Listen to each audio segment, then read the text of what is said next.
The following review contains spoilers, personal opinions, and general criticism of Small Town Big Magic by Hazel Beck. It also contains excessive swearing and discussions of allegorical sexual assault, fictional bigotry, and sex in fiction. Viewer discretion is advised. Something I say to people at work all the time is, hey, if you didn't like your books, at least they were free. This is the beauty of the humble public library, freeing people from the sunk cost fallacy since roughly 1st century BCE. Of course, there's nothing wrong with not finishing a book regardless of whether you got it for free or not. If you're reading for fun, it should be fun. If you're not enjoying something, it's totally okay to ditch it well before the finish line. We're certainly not going to ask you for a book report when you bring your stuff back.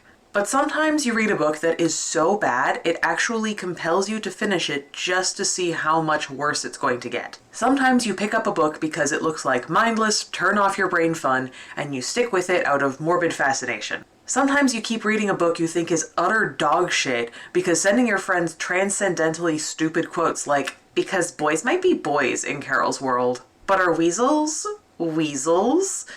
Is entertaining as hell. And you know you've got a better book to read afterwards anyway, so fuck it. Why the hell not? This is how I wound up reading the entirety of Small Town Big Magic by Hazel Beck. I picked it up on a whim at work because the cover looked nice, and I'd recently seen book 4 in the series on our new shelf. I mean, come on, the love interest is a dragon in that one. You can't blame me for being curious. But I figured I'd start with the first one, and whatever, if I didn't like it, it was free, so I checked it out and went about my day. Guys, this book sucks so bad. Small Town Big Magic is an exercise in poor writing, badly misunderstood feminist politics, obnoxious characters, unfunny dialogue, plot contrivances, and general dumbassery. It thinks it's a rom-com, but it's not funny. It's definitely a romantasy, but the magic is so basic it may as well be a Saturday morning cartoon, and the romance is just as flat. It's holistically bad, just utter crap from top to bottom. This book is so bad that it took a hold on me. I haven't been able to stop talking about how bad it is. And so I'm making this video because I need the excuse to organize my thoughts and explain all my issues to someone, or I'm going to start doing crimes. So come with me on this journey, won't you? Along the way, we'll encounter Gundam plot points, the inherent hilarity of chinchillas, heteronormativity masquerading as white feminism, and quite possibly the worst fade to black sex scene I've ever seen in my life.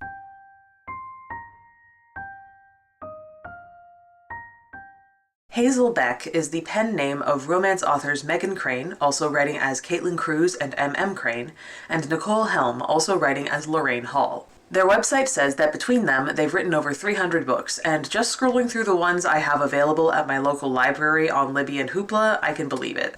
Megan Crane seems to mostly write contemporary romance, usually of the spicy variety, with titles like A Royal Without Rules, Forbidden Greek Mistress, and The Italian's Pregnant Cinderella. Some of her books even have manga versions, which knocked me flat on my ass when I first saw them. Nicole Helm tends more towards cowboy romance and romantic suspense or intrigue, with titles like Christmas for the Deputy, Stone Cold Texas Ranger, and Cowboy Seal Redemption. They both write for Harlequin Romance. So Harlequin Romance doesn't exactly have a reputation for printing, well, good books. Romance as a genre is kind of formulaic by design. That's not necessarily a bad thing. Every genre has its expectations, and romance is no exception. But there's a difference between being able to take a familiar plot pattern and put your own spin on it, and just doing the same thing over and over with different names and slightly different plot beats. The latter is what Harlequin authors are stereotyped as. From the time of the company's first creation, it's been more focused on pumping out books as content rather than creating books as art.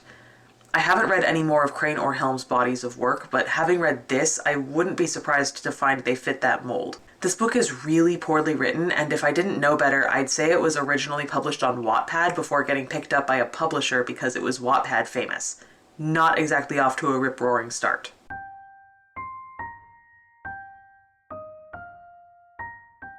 I'm going to begin this with a brief summary of the novel so that we're all on the same page. Don't look at the runtime. Let's start with the synopsis on the back. Emerson Wilde has built the life of her dreams. Youngest Chamber of Commerce president in St. Cyprian history, successful indie bookstore owner, and lucky enough to have her best friends as found family? Done. But when Emerson is attacked by creatures that shouldn't be real and kills them with what can only be called magic, Emerson finds that the past decade of her life has been... a lie. St. Cyprian isn't your average Midwestern river town. It's a haven for witches. When Emerson failed a power test years ago, she was stripped of all her magical memories. Turns out, Emerson's friends are all witches, and so is she. That's not all, though. Evil is lurking in the charming streets of St. Cyprian. Emerson will need to learn to control what's inside her, remember her magic, and deal with old, complicated feelings for her childhood friend, cranky yet gorgeous local farmer Jacob North, to defeat an enemy that hides in the rivers and shadows of everything she loves. Even before she had magic, Emerson would have done anything for St. Cyprian, but now she'll have to risk not just her livelihood, ... but her life. In hindsight, there are several red flags here. Found family is a phrase that is so overused as to have become largely meaningless. There are a couple of unnecessary ellipses describing the love interest as cranky yet gorgeous. But honestly, overall I was interested. I figured it would at least be a fun read if nothing else. It was not that. The book opens with Emerson Wilde, small-town bookstore owner, Chamber of Commerce president, and general go-getter, telling us all about how her great times 9 grandmother, Sarah Emerson Wilde, for whom she's named, was hanged as a witch in the Salem witch trials and therefore comes up before her in a Google search. It's kind of dumb and goes on for too long, as in she literally goes on about this for nearly 3 pages. If you Google my name, something I only do every other Tuesday because ego surfing is an indulgence and I keep my indulgences on a strict schedule. The first 20 hits are about the hanging of Sarah Emerson Wilde in 1692 in Salem, Massachusetts. When I was a kid and my parents would take my brother and me to the library or the bookstore, they had a list of criteria to help us narrow down which books we wanted to get. First, check the title and cover. Obviously, you can't judge a book by its cover, but if a cover speaks to you, then it's at least a good place to start. If you like that, read the summary on the back. If you like that, read the first sentence.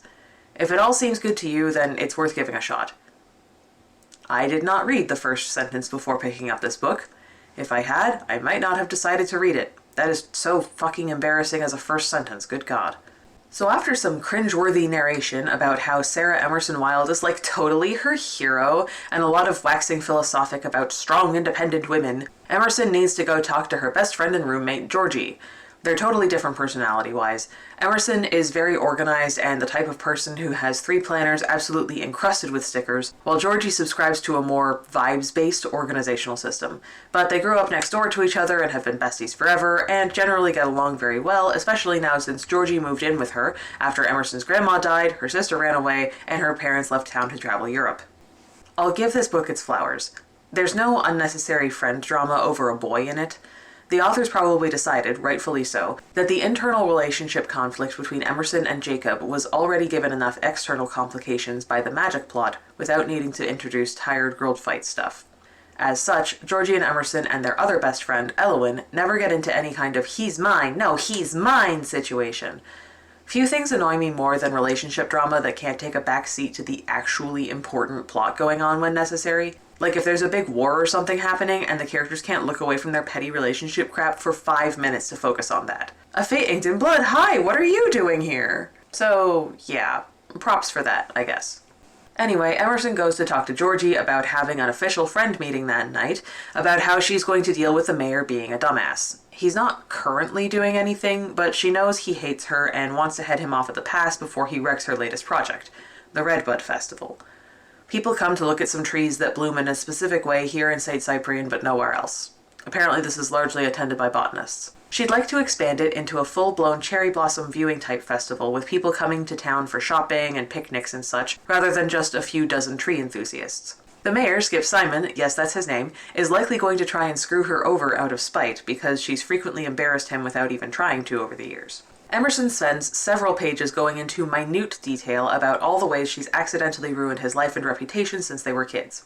Like, I'm not kidding, not only does she first mention going to talk to Georgie on page 11 and then spend 4 pages talking even more about her family history before Georgie even enters the scene, but then once they do start talking, it only lasts about half a page before Emerson spends another 3 pages telling us about chasing chinchillas at prom. Girl, I don't care. Get to the part that actually matters.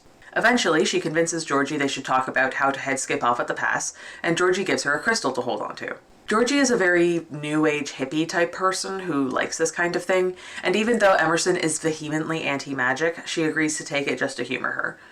She then mentally runs through her list of who else will be coming to the meeting. Her cousin Xander, whose family runs the ferry across the river, Elowin, who runs a cozy tea shop, and Jacob, a farmer from the other side of the river. Jacob is the love interest, so of course he's given a bit more weight. Emerson finds him frustrating because he constantly points out every flaw in every plan she's ever had.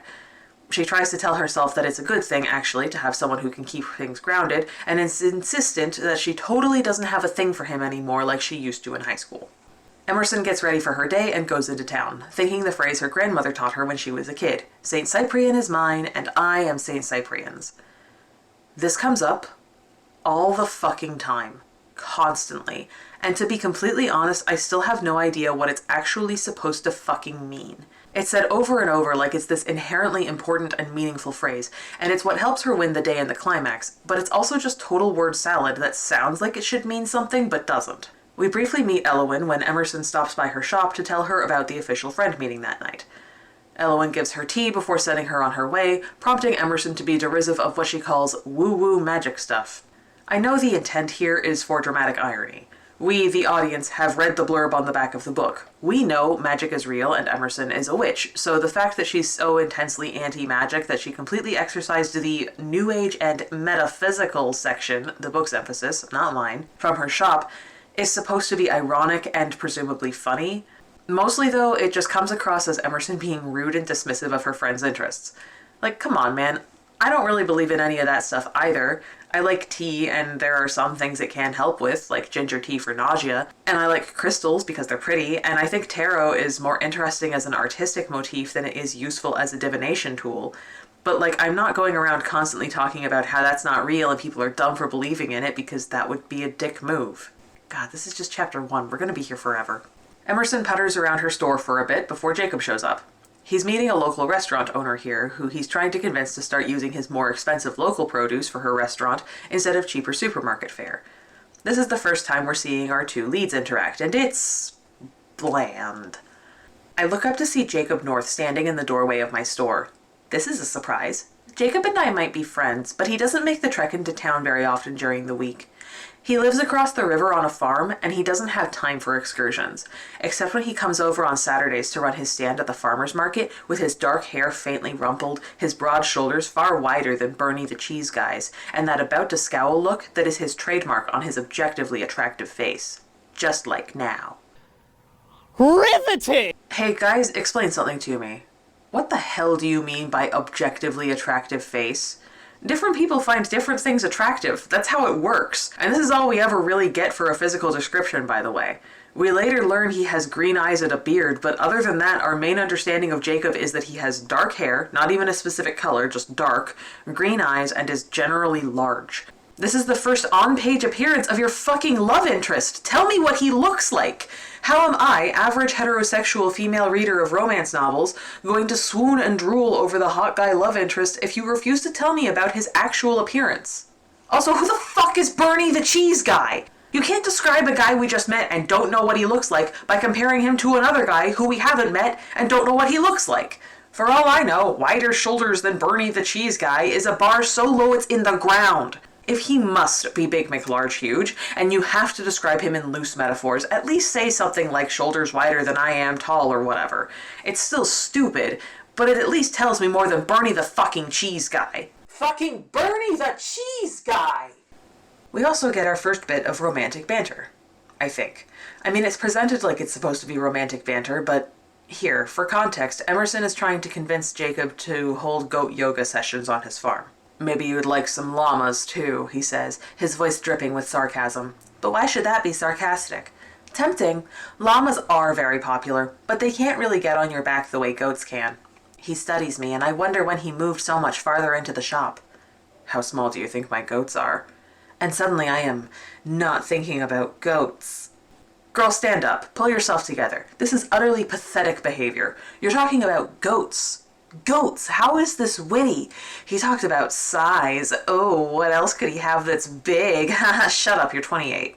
Get your shit together.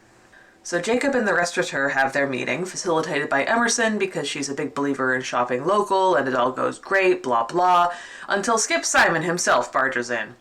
He doesn't want the Red Bud Festival to be anything other than it was, for no real reason aside from because it was Emerson's idea, and they have an argument that Emerson spends the whole time trying to defuse. Her strategy here is largely to be calm and civil at him until he relents. This, of course, does not work, because it never does with bullies. When Skip threatens her, telling her to watch her back, Jacob steps between them. They have a brief standoff before Skip decides that he's definitely not winning that matchup and leaves. Remember this point, because it's going to be important later, even if the book doesn't draw attention to it all that much. Time skip to that evening when they're having their little meeting over pizza and brownies. The little showdown from that afternoon has already reached the small-town gossip circles, and Georgie brings it up. I bet Holly was telling everyone it was an all-out brawl, but no, I make a face. He was just jabbing his finger at me, and then Jacob got between us like Captain America and told him not to. Everyone goes quiet, and there's a strange tension in the room that I'm familiar with, but have never spent too much time trying to parse. They look at Jacob like protecting me means something, when of course it doesn't. Yes, there was a time in high school I thought Jacob might have been into me, but we grew up and never acted on anything. We're friends. Who would want to risk a friendship when attraction is so fleeting? Emerson steers them back to the problem at hand to avoid talking about Jacob. They eventually decide to offer Skip a ceremonial job of making some kind of speech and adjourn. Skip doesn't go for it, even though they get someone unrelated to ask him so he won't know it's from Emerson, and lies low for the week leading up to the festival. Emerson says he has all the subtlety of a rampaging bull and finds this behavior strange, but outside of stalking him, there's not much she can do about it. The morning of the Red Bud Festival, Emerson has a dream she often has of her arguing with her sister Rebecca before the latter left town. She gets a phone call from Skip, who implies that he's ruining the festival by chopping down all the special trees. Upset, Emerson rushes across the river to check on them. They're all in the cemetery, for some reason, and as she walks through it, she notices something strange. There's a peculiar local tradition of decorating gravestones with animal stonework. This later turns out to be a witch thing, as a witch's gravestone will depict their animal familiar. Her grandmother's grave always had a fox on it, since that was her familiar in life, but for some reason there's now a cat instead. I don't think we ever get an actual explanation for this. It's just spooky imagery that doesn't go anywhere. When it was first revealed that the grave statue thing was because of familiars, I initially assumed it would eventually be revealed that the big bad's familiar was a cat. Probably a black cat, as that seems suitably witchy. I figured there'd be some innocuous narration about seeing a cat pop up around town every so often that would later be revealed to have been spying on them, especially since that's primarily what we see our good guy witches doing with their familiars, spying on Emerson. The big bad would figure out their plans ahead of time and cause some problem that they'd have to overcome. But no, the cat on the gravestone thing never came up again. It's just there to be mildly sinister and ramp up the tension in the scene. Of course, Skip has, in fact, chopped down and ruined all the redbud trees because being a petty bully is his only real characterization. Emerson calls him to yell at him, and he's petty and smug. A storm begins brewing, and he asks if something's got her tongue. Immediately, a horde of creatures we later learn are called adlets burst from the darkness to attack her. Adlets are, in the book's terms, myths. They aren't supposed to be real, even by witch standards. Emerson describes them as giant muscular dogs, which would be scary enough, but their faces aren't canine. They're all too human. This is about all the physical description we ever get. They're big dogs with people faces. Sure. Even worse is the fact that adlets are creatures from native mythology, Inuit specifically.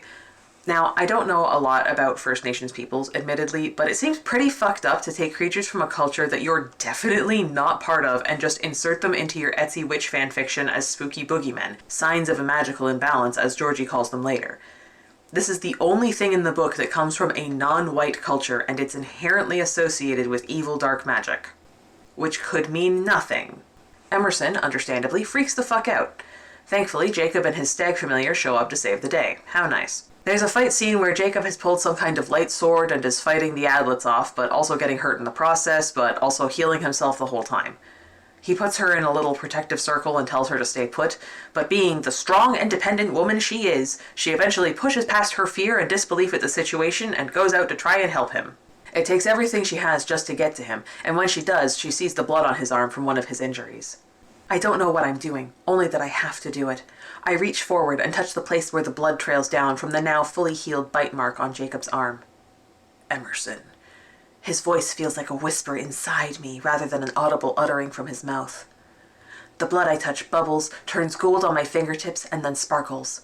I can only stare at it, mesmerized, as something warm and prickling swims through me. I feel a strength, a light, power, something inside me whispers. Somehow, touching Jacob's blood has awakened her sealed magical powers. She puts her hands out in front of herself. I immediately pictured the fucking Kamehameha pose, but I think that's mostly because of me being the person that I am, and yells, "Die!" and all the adlets just explode into goo. Yay! The rest of her friends show up, and they all cart her off to Jacob's house, which is closest. She passes out, because of course she does, and even though this isn't how fainting works in real life, she wakes up on Jacob's couch. Her friends explain to her that they're all witches, she's one too, and St. Cyprian is a haven for witches. At 18, witches are given a sort of power test called a pubertatum. If you're not powerful enough, you're pronounced spelldim, a term we will be talking about a lot later, and you're given the choice between exile or having your memory of magic erased. Emerson tried to present a third option and was mind-wiped for her troubles. Emerson struggles to come to terms with all this, but comes around pretty quickly. The other four show her a basic fire spell, with the words, "Give us light for this night." And I'm not gonna lie to you, this is the part of the book, barely 6 chapters and not even 80 pages in, where I went, oh, this book sucks ass, actually. Because if that's the best incantation they could come up with for a fire spell, it's not looking good for the rest of the book. Xander asks her why she was out so early anyway, and she says she wanted to check on the redbuds. She doesn't want to tell them about Skip's call, because it makes her feel like an idiot for falling into a trap from Skip, of all people, but they eventually pull it out of her, and of course Skip is a witch too. They decide they can't tell anyone what's happening because the Joywood Coven isn't just in charge of St. Cyprian, they're in charge of the entirety of witchkind worldwide. This is extremely funny to me. Yeah, the PTA from this one small nothing town in Missouri is in charge of the whole world. Sure, okay. St. Cyprian has 3 roads, and one of their main points of interest is a ferry, and speaking from experience, almost everyone who lives here commutes to somewhere else, and almost everyone who works here commutes from somewhere else. But yeah, the main bigwigs of the witch world are posted up here for some reason. Whatever. Point is, Skip's mother Carol is the leader of the Joywood. If they bring their concerns to their coven, like they should, she'll protect him, and she's the one who performed Emerson's impromptu non-consensual mind wipe in the first place. So, not an option.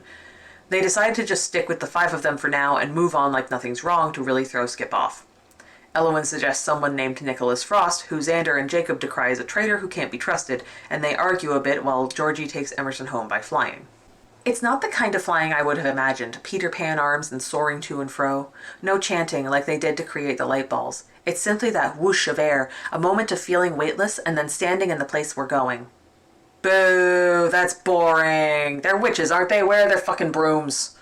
Georgie teaches Emerson a quick glamour to hide the fact that her eyes are glowing gold now. She also explains why they only need to use magic words sometimes, and it's definitely not because the authors can't think of anything more interesting or complex than rhyming phrases. There are different ways we can use our power, she says, and I can tell she's choosing her words carefully, to impart me with the most understanding as she can. Flying is basic, elemental. It is within us. The best way I can think to explain it is that words or thoughts or crystals are aids, and you use the ones that best help you harness the power you're trying to use. Internal things, solitary things, can often be done without words, just focus. External things, glamours and fire and protections, often need words or aids, but they don't have to be special or grand. Focusing your fear and your power on those adlets and saying the word die aloud was enough to accomplish what you wanted to do. So it's literally just whatever the authors feel is coolest at the time. Okay. They head out to start on the day. Georgie introduces Emerson to Azrael, the dragon carved into the newel post on her staircase, which can talk to her now, and which is never important again for the rest of the book. I got the horrible sinking feeling that this was the dragon that's going to be Georgie's love interest in the 4th book, and yeah, doing some research online, that's absolutely the case. Fuck my stupid baka life, I can't even have a cool dragon love interest in this goddamn bitch of a series. They head out to Emerson's shop to start the day, since it'll be seen as really weird by the locals if she's not open on time, especially on a big festival day that she's been busting her ass about for weeks. Georgie confirms that Emerson's grandmother was a witch, and so are her parents and sister Rebecca. When Emerson and Rebecca were pronounced spelldim, Rebecca chose exile and her parents left the country in shame about their powerful magical bloodline producing such weak offspring. Put that in the box where you're holding on to the concept of spelldim, okay? We'll get there. Georgie also says the rest of them should have been able to feel Emerson's distress in the cemetery, but only Jacob could, presumably because he was nearby. We find out later it's because he's a conduit, but that's not important right now. Someone, probably Skip, magically isolated her, which shouldn't be possible. Personally, I don't see why not, but I guess magic has to have some limits or it gets wildly out of control fast, so whatever. When they arrive at the shop, Emerson goes into a bit of a trance and sees a vision memory of herself and Rebecca as kids in this, her grandmother's bookstore. Her grandmother calls them first of the year, last of the year, in reference to them being born on the first and last days of the same year. She's touching their foreheads and chanting something. That's the whole vision, which isn't super helpful. This is interrupted by Maeve Mather, local busybody and member of the Joywood, barging into the store to be annoying at Emerson for a bit. She reveals that Skip finally agreed to do his stupid speech and leaves. Cool. Georgie explains that witches have a different festival tonight called Ostara, which according to both her and Wikipedia is another name for the spring equinox. They need human festivals to cover for all the witches who come to St. Cyprian at the same time, hence the Redbud Festival, since people don't tend to make a big deal out of the equinox like they do Halloween or Christmas. Georgie's excited to have Emerson participating in witch traditions with them again, which is sweet. Emerson tries to move on with her day, but Georgie refuses to leave her alone. It's far too dangerous right now, since they have no idea what else Skip might try since she survived the Adlets. They argue about it a bit because Emerson is full of herself and thinks she doesn't need help. For God's sake, Georgie, I snap. I don't think crystals and rainbows could have fought off those things, do you? Emerson is such a bitch, you guys. Like, wow, she sucks so bad. There is a continuing thread to her character where she refuses to even consider that other people, her friends included, have good ideas sometimes. We saw it already at the start of the book, where she refuses to take no for an answer with regards to the official friend meeting, and she's constantly badgering, Xander's word, not mine, people into what she thinks is best, whether it's something trivial and kind of dumb, like trying to convince Jacob to do goat yoga on his farm, or something actually good and helpful, like trying to get all the local restaurants to use local ingredients only. Her ideas and way of looking at things are the best and only way to go, and even if she does eventually get called out on it, it's still obnoxious to read about because she never really fully moves past it. Georgie plants herself like a tree and refuses to move, and also is clearly pissed at Emerson, so they spend a very awkward and tense morning at the shop before Emerson goes to meet Skip and Maeve. She argues with Georgie a bit beforehand, but Georgie relents and lets Emerson go by herself as long as she keeps the crystal from last week with her. On her way to the meeting, Emerson realizes something looks strange about the river and does a glamour-revealing spell that Georgie taught her earlier. It turns out that there are actually 3 rivers meeting here, not just 2. The significance of this is lost on me, as is the reason for hiding it in the first place. And unlike the other glamours we've seen so far, I feel like this one would be pretty easy for a human to just stumble across. What happens to a boat or person that follows the 3rd river? Do they get turned around no matter what? Does it appear to empty into a lake or something? There are real-world repercussions for this kind of thing, Hazelbeck. Emerson meets with Skip and pretends everything's normal, which confuses him and pisses him off in equal measure. Jacob arrives, and he and Skip posture at each other for a bit before Skip tucks his tail between his legs and leaves. Jacob scolds Emerson for recklessly being alone with Skip, which, yeah, he tried to kill you this morning, bestie, but also Emerson's not wrong for bristling at being treated like a child. I hate this kind of patriarchal bullshit where the male lead always knows better than the female lead, and no, it doesn't get better when the female lead is self-aware about it or when it was actually another friend calling him in instead of just him showing up. Emerson doesn't even call him out on it so as to not make a scene in public. She does, however, ask him what happened between them in high school, because Skip made a jab about him being her boyfriend, and now, knowing she can't trust her memories, she wants to know if there was something going on she wasn't aware of, which I think is fair. Jacob clams up and disappears, leaving her to be babysat by Elowyn instead. Emerson and Elowyn, and can I just take a second to say fuck you to Hazelbeck for those names? Anyway, M and L go to Emerson's shop's back room, and Emerson asks her why she talks the way she does, redirecting conversations around certain subjects.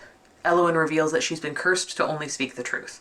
Her witch mother tried to curse her human father after he cheated on her, but it turns out blood curses also affect offspring who share that blood, so she got cursed too.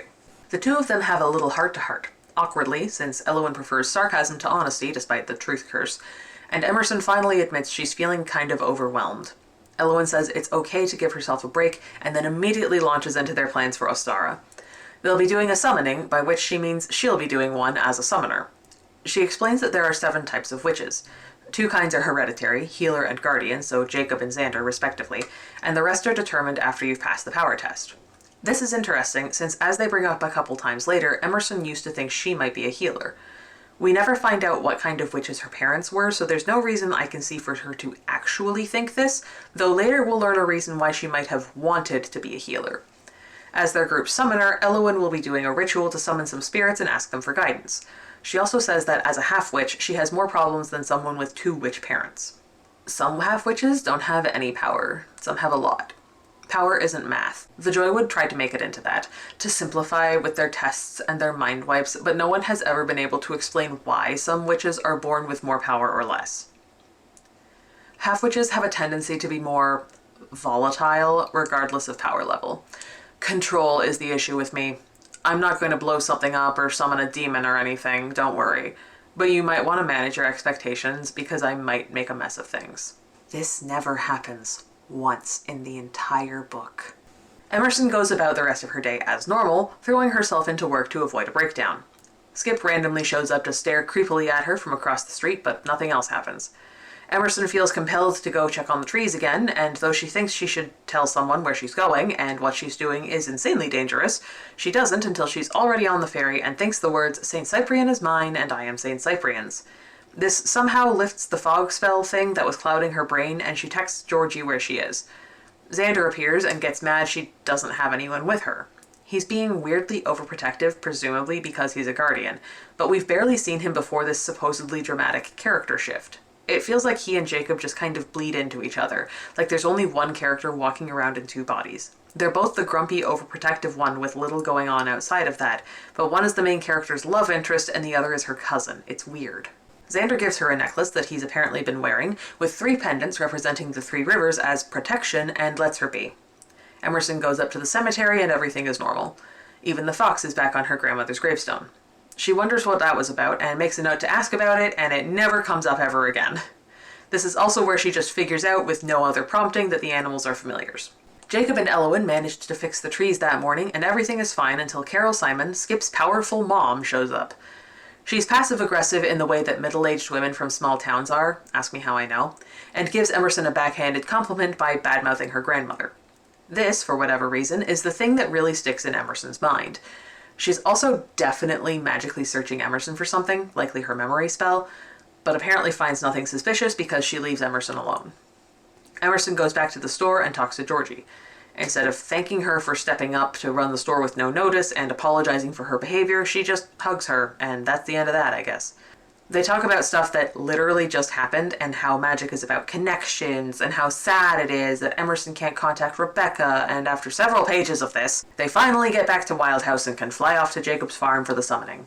Emerson wants to fly on her own, which Georgie cautions against because it's literally been 10 years since Emerson's done any magic consciously, but there's no problem.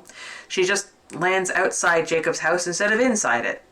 Damn, for a minute I thought we wouldn't feed Emerson's ego and she'd fail at something she's never done before, to her knowledge. But no, thank God we have a protagonist who's good at everything all the time. I know, but you're usually so good at, well, everything. That isn't necessarily true, I say modestly. Perhaps this false modesty. And so humble, too. Anyway, her familiar is there too, a big dog named Cassie. We do not learn what kind of dog she is, just that she's big. I have decided that she's a Newfie, partly because those are my favorites, and partly because it makes the fact that she spent the last 10 years hiding out from the Joywood a lot funnier if she's the size of a small horse. Also, Jacob's stag familiar's name is Murphy.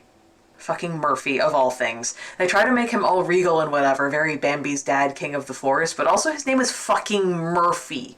God. They do their little ritual, blocking out their magic so outsiders don't sense that there's an extra person and get suspicious. Xander and Elowen start arguing because they haven't gotten along since they broke up in high school, which, like, guys, you're 28, please grow up. And Emerson uses magic to light a candle. Then they sit in a circle holding hands. Emerson feels a bit of energy when she touches Xander's hand, but a huge surge when she touches Jacob's. She burns him quite badly by accident, but he heals it away, no harm, no foul. Elowen does some chanting and then screams and collapses. They end the ritual and she tells them what she saw, Skip trading blood for some kind of dark magic. It's unclear whether it was the adlets themselves or the ability to summon them or what, just that it was dark and evil. The other more important thing she saw was a flood, huge and powerful, washing away everything. She says as a summoner she can only see the past, not the future, and that means it was a vision of a past flood. Jacob reveals that he's seen that same flood in a dream. Georgie connects it to something she read once about a massive magical flood in Germany in the 1400s, and they determine it's a warning about the same thing happening in St. Cyprian. Jacob and Xander have tried to tell the Joywood there's a magical imbalance for years now, but have always been ignored. There's a mild argument that doesn't matter, and Emerson stays around after to talk to Xander. He admits he's scared of what's happening because he's a guardian and he doesn't know how to, well, guard against this. He's also worried about his chronically magically ill mother, who no one has been able to cure. Emerson gives him a pep talk that mostly just makes him less pissed than it does more positive, but hey, we'll take what we can get. Xander leaves, and Jacob promises to take care of Cassie before taking Emerson home. They land in her bedroom. Haha, how comical, whatever. Jacob tells her that the bricks that make up the foundation of St. Cyprian's historical district are enchanted against dark magic, and says she should stay on them at all times, and goes on about how important blood is to magic. If you offer it, you will be consumed by the dark, by everything wrong within you. Blood is memory. It isn't just you. It's all who came before. Blood is sacred. If you sacrifice it to evil, you may find immeasurable power, but you will never have a soul again. Emerson asks if there's a way to get her memories back, and Jacob says the only real way would be to ask the Joywood. They don't want to do that right now, though, because they want to do something about the flood first. Instead, Emerson asks that he tell her something she's forgotten. Jacob says one time she tried to turn him into a toad when they were 13. Somehow they both wound up in the pond. He admits he almost kissed her. When she asks why he didn't, he says it just didn't feel right, like there were spirits pushing them apart. Emerson asks if he'd try it again now, and he closes off and leaves. The next morning, Georgie and Elowen grill Emerson about Jacob and talk about the nothing that's happened since the last time they talked 8 hours ago. The doorbell rings, and it's Skip, of all people, bearing flowers. He tries to weasel her into going for dinner with him in an outing that he's clearly trying to frame as a date without necessarily saying that out loud. Emerson, not being a complete moron, knows something is up because this is extremely weird behavior for a guy who just tried to kill her and also has hated her their entire lives. However, she decides to accept, if only so she can find out more about his plan. He wants to go that night, but she brushes him off until next Friday, and I genuinely don't know how long that is. A week? Week and a half? 6 days? No idea, but either way it's slower than Skip wants. He leaves, clearly annoyed. Everyone hates this, but Emerson is adamant she made the right choice. Nothing happens for a few pages, and Emerson goes to a festival committee meeting on her own, convincing Georgie she'll be safe on the bricks by herself. Skip finds her again, continuing to be weirdly nice. He name-drops Nicholas Frost, the same name as last night, and Emerson manages to get out of him that he's who lived up in the spooky house on the hill that exists now, I guess.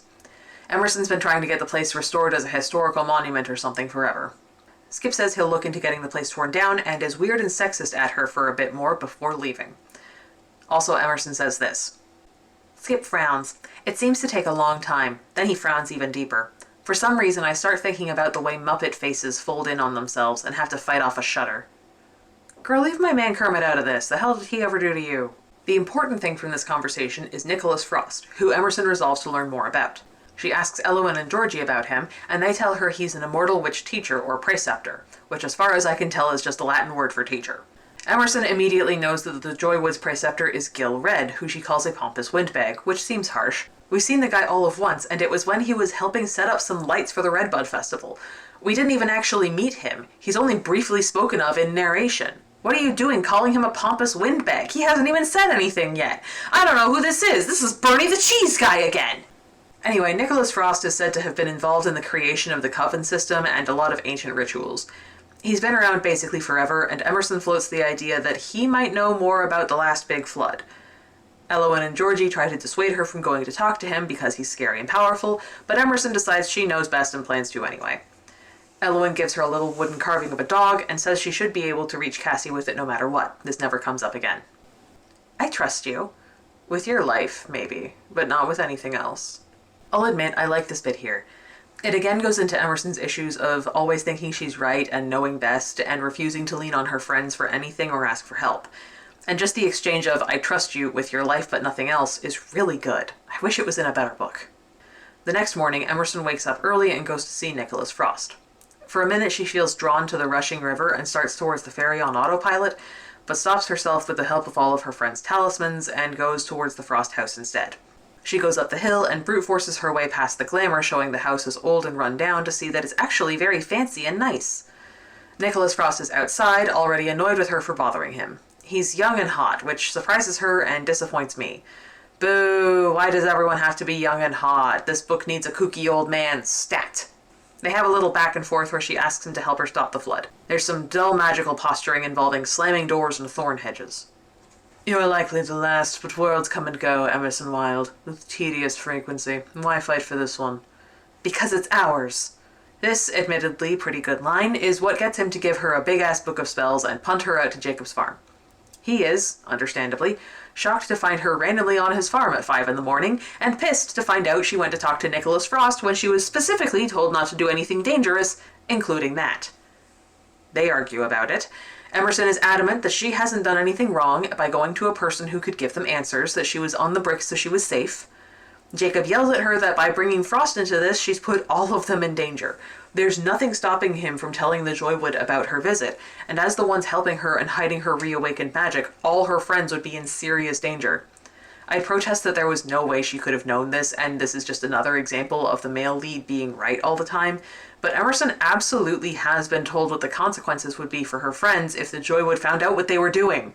Xander says that the punishment for breaking witch law is exile if they're lucky, mind wipe, or worse if they're not, back in chapter 5. We're on chapter 14 now, by the way, and they repeatedly say that the fewer people who are involved with this, the better.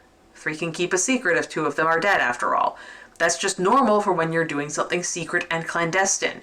Jacob is right to be pissed off and scared. He's not right to yell at Emerson and treat her the way he does, but he's at least understandable here. Emerson was specifically told to avoid involving anyone outside their friend group for safety reasons and chose to disregard that anyway because obviously she always knows best.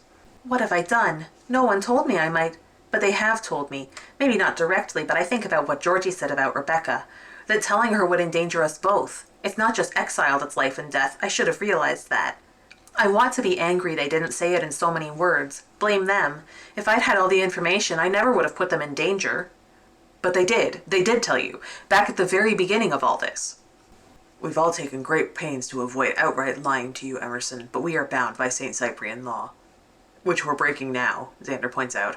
The punishment for breaking the law is exile if we're lucky, a mind wipe if we're not. Or, worse than that, if the Joywood are feeling spicy. They fucking told her how dangerous this all was, and she still decided she knew better than them. She with her still missing memories and lacking 10 years of context. As she realizes the weight of what she's done, Emerson starts crying, and Jacob stops shouting and hugs her. She apologizes for just going off and doing whatever she wants without thinking about the ramifications for others, and he apologizes for keeping things from her and yelling. It's pretty good, honestly. Not well written, but the emotional core of the scene is good. It's nice to see characters recognize they did wrong and apologize and try to make up for it, especially the big strong man in a romance novel. Clearly, neither of them wants to let the other go, and Emerson demands he tell her about what actually happened in high school. Jacob finally admits that there was attraction there, but they both had plans for the future that didn't involve each other. Healers are supposed to be with healers, apparently. He puts them in a magical cone of silence and tells her that when they were teenagers, she wanted to start a rival coven to the Joywood.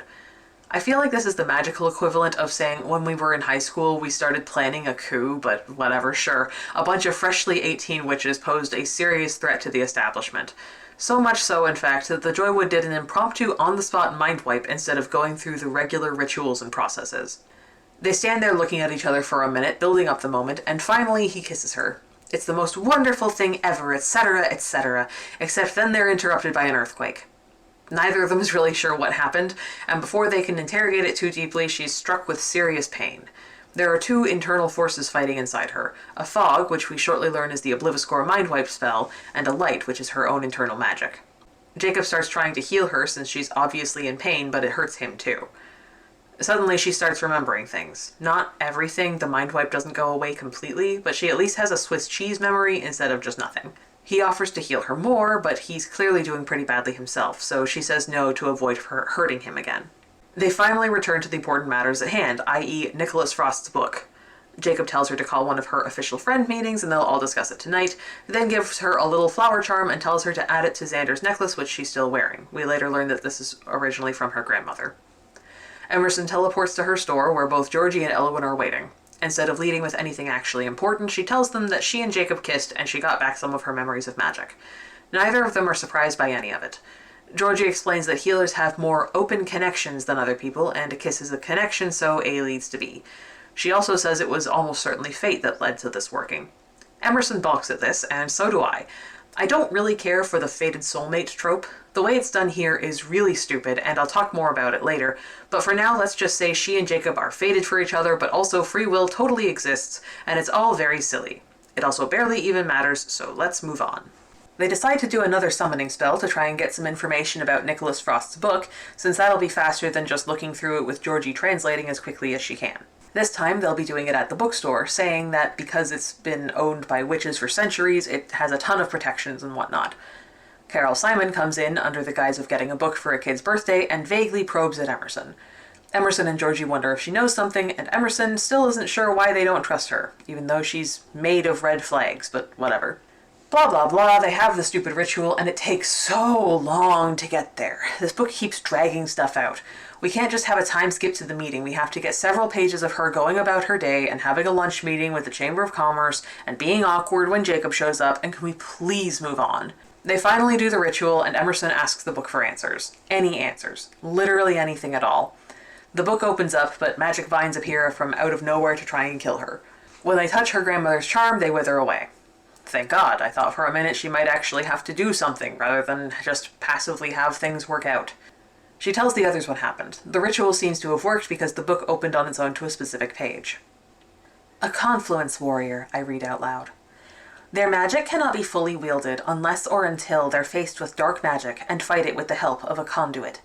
This fight awakens their power, before caged and hidden. Once awakened, their power is one of the strongest raw forces in the universe. The first step in beating back the dark. The first step in balancing the imbalance. If the light can be wielded, if the right choices are made, the flood of dark can be stopped.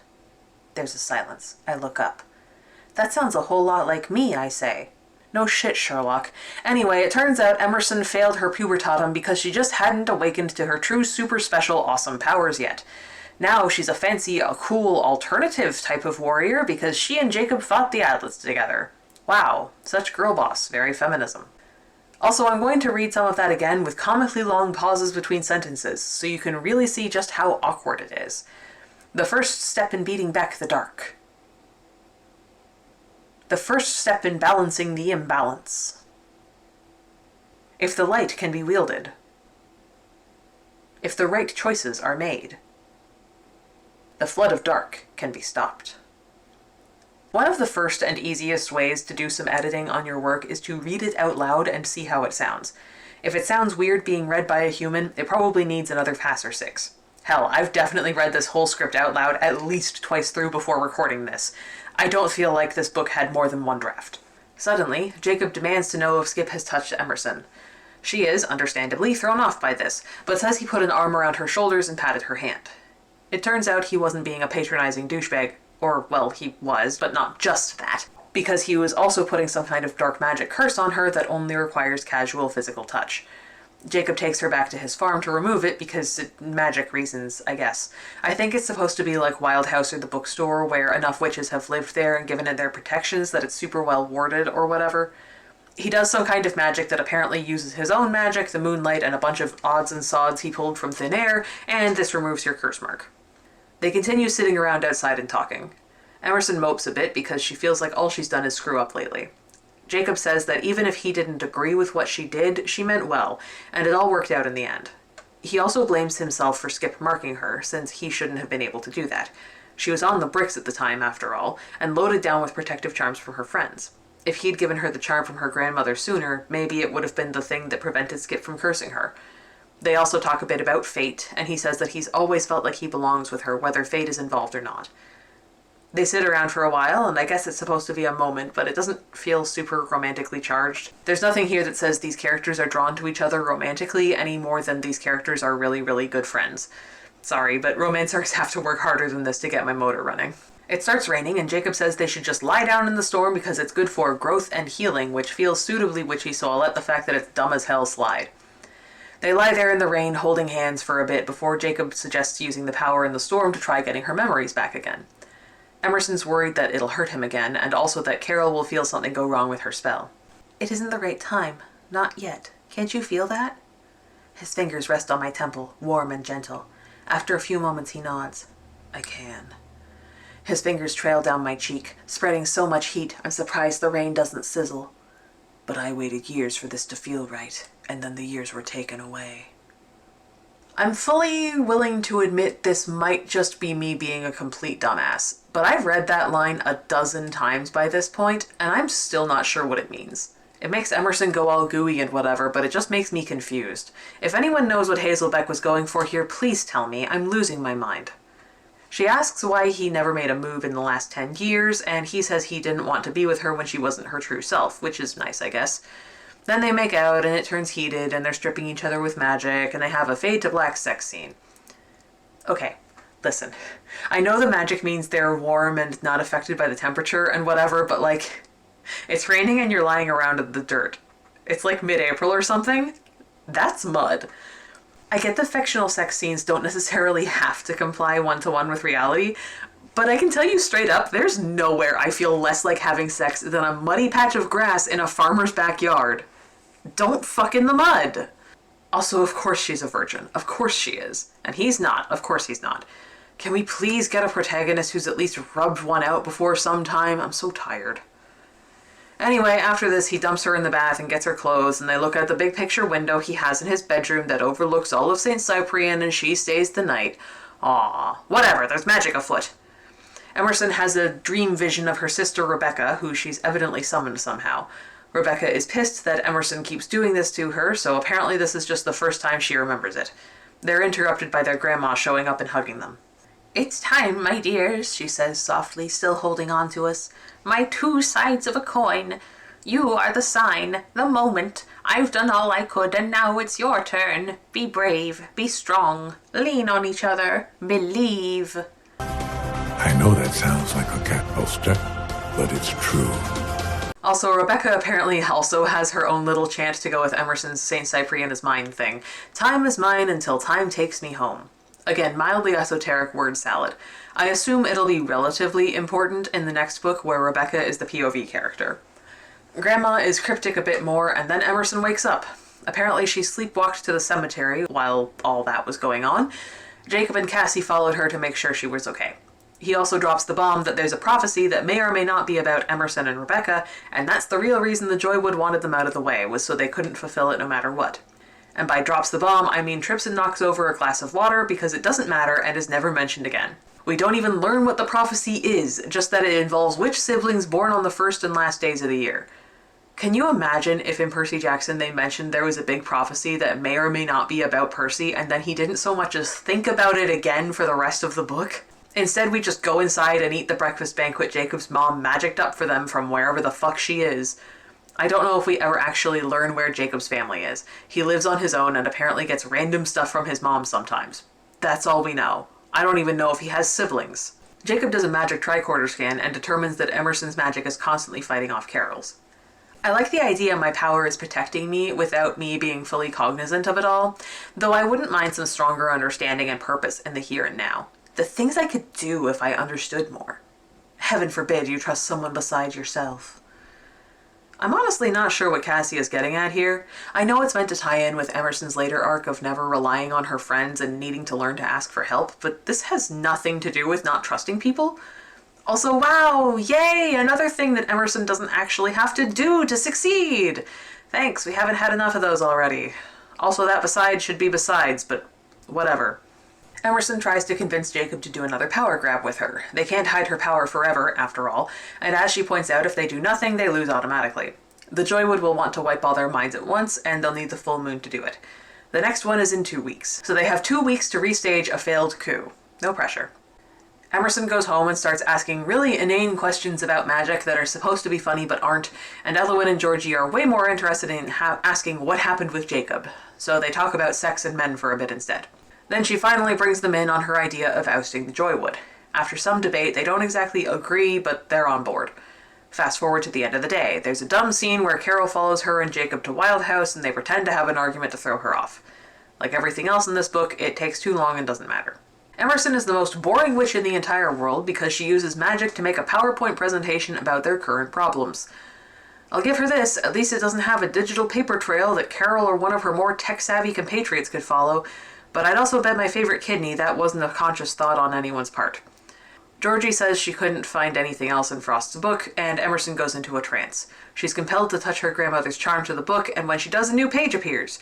Georgie does a quick translation and confirms it's a ritual to stop a dark magic flood.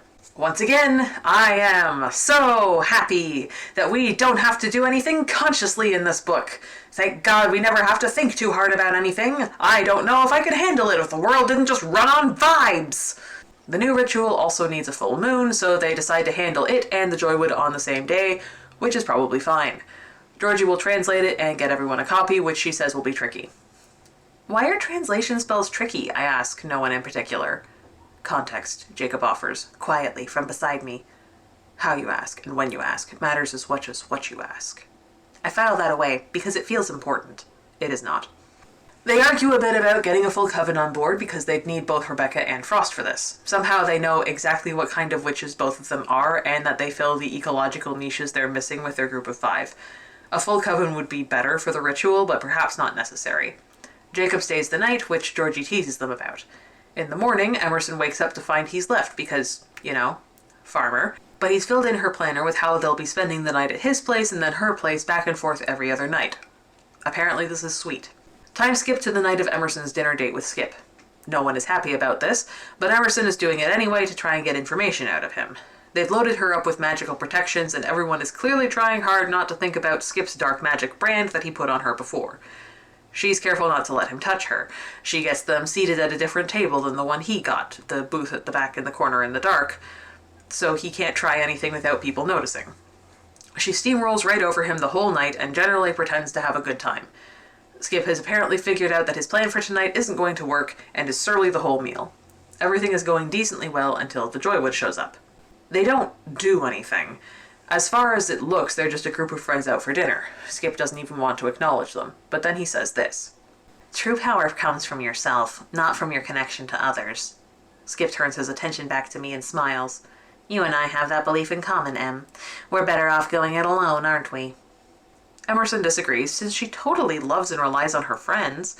She asks Skip if he has any actual friends, and he snaps back that her coven isn't complete, and she can't do anything without a full coven. He immediately knows he's said too much, and she has to feign ignorance by making more grand speeches about feminism. She's very proud of herself for this whole thing all the way home, until he insists on walking her to her door, grabbing her by the elbow to do it. He holds a little too tight for a little too long, gets a little too close, crowding her into the door.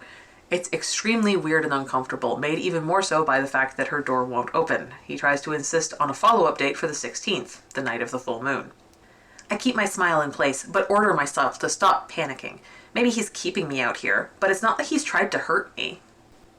Emerson. Girlie, if you're supposed to be this expert on feminism and social issues faced by women, how the fuck are you not immediately clocking this for the assault that it is? This scene is absolutely meant to read as attempted sexual assault, or at least harassment. Grabbing her, looming over her, preventing her from leaving, using her goodwill and the fact that she can't not be nice to you right now to get what you want from her. He is absolutely trying to hurt you right now. Anyway, Jacob comes out and machos at Skip until he leaves again. Emerson is mad that he thinks she can't handle Skip, which, she can't. Remember when I said to put a pin in that whole thing with Jacob coming to rescue her from Skip? This is the 3rd time. It's a pattern now. Emerson tries to be nice and civil with Skip, to varying degrees of nice and civil. He gets up in her shit about it, and only backs down when Jacob, a man he feels threatened by, comes to back her up. Emerson absolutely can't handle Skip on her own because he doesn't fucking respect her. She knows he doesn't respect her. And yet she continues trying to handle him in a way that only works with people who have any shred of respect for you. Jacob coming to the rescue is the only way we've seen the whole book that actually works at chasing Skip off. Yes, it's bullshit, but it's internally consistent bullshit. A lesson Emerson refuses to learn. It's so goddamn annoying. So she's mad at Jacob, and Jacob's mad at Skip, and then at her because she's mad at him for helping. Apparently she was psychically calling them for help the whole time. She says she was handling it, he says she wasn't, which she wasn't, and she tells him not to be jealous. This effectively ends the argument by getting Jacob to close off from her completely again. She explains what she learned through dinner, that they will be needing a full coven if they want to do this ritual, and tries to rationalize that she was right, actually. He was acting jealous, even if he's not jealous of Skip, because who would be jealous of Skip? The bottom line is, he doesn't trust me. Okay, but that's not what you said. You told him to stop being jealous. What exactly do you think he's being jealous of, if not Skip? If your issue is lack of trust, that should have been what you said. And I know we say things we don't mean in the heat of the moment. But the fact that she's so allergic to self-reflection that she can't see that she's fucked up is so irritating. I hate Emerson so much. She demands they have a conversation and he drags her off to the farm. They yell at each other a bit because they're both pissed at each other, with some reasons being more valid than others. Emerson refuses to apologize even though she feels like she should, and Jacob doesn't want to talk to her right now. She demands he tell her whatever it is he actually wants to say, and he tells her he loves her!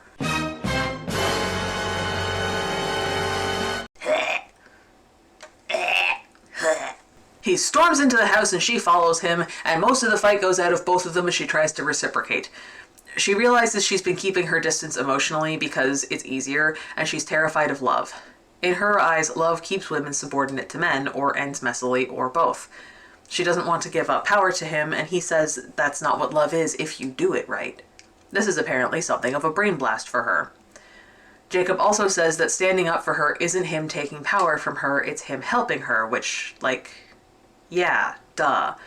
He also goes into the whole asking for help makes you strong actually thing, which was done better than the Adventure Zone, but whatever, it's consistent with her character arc so far.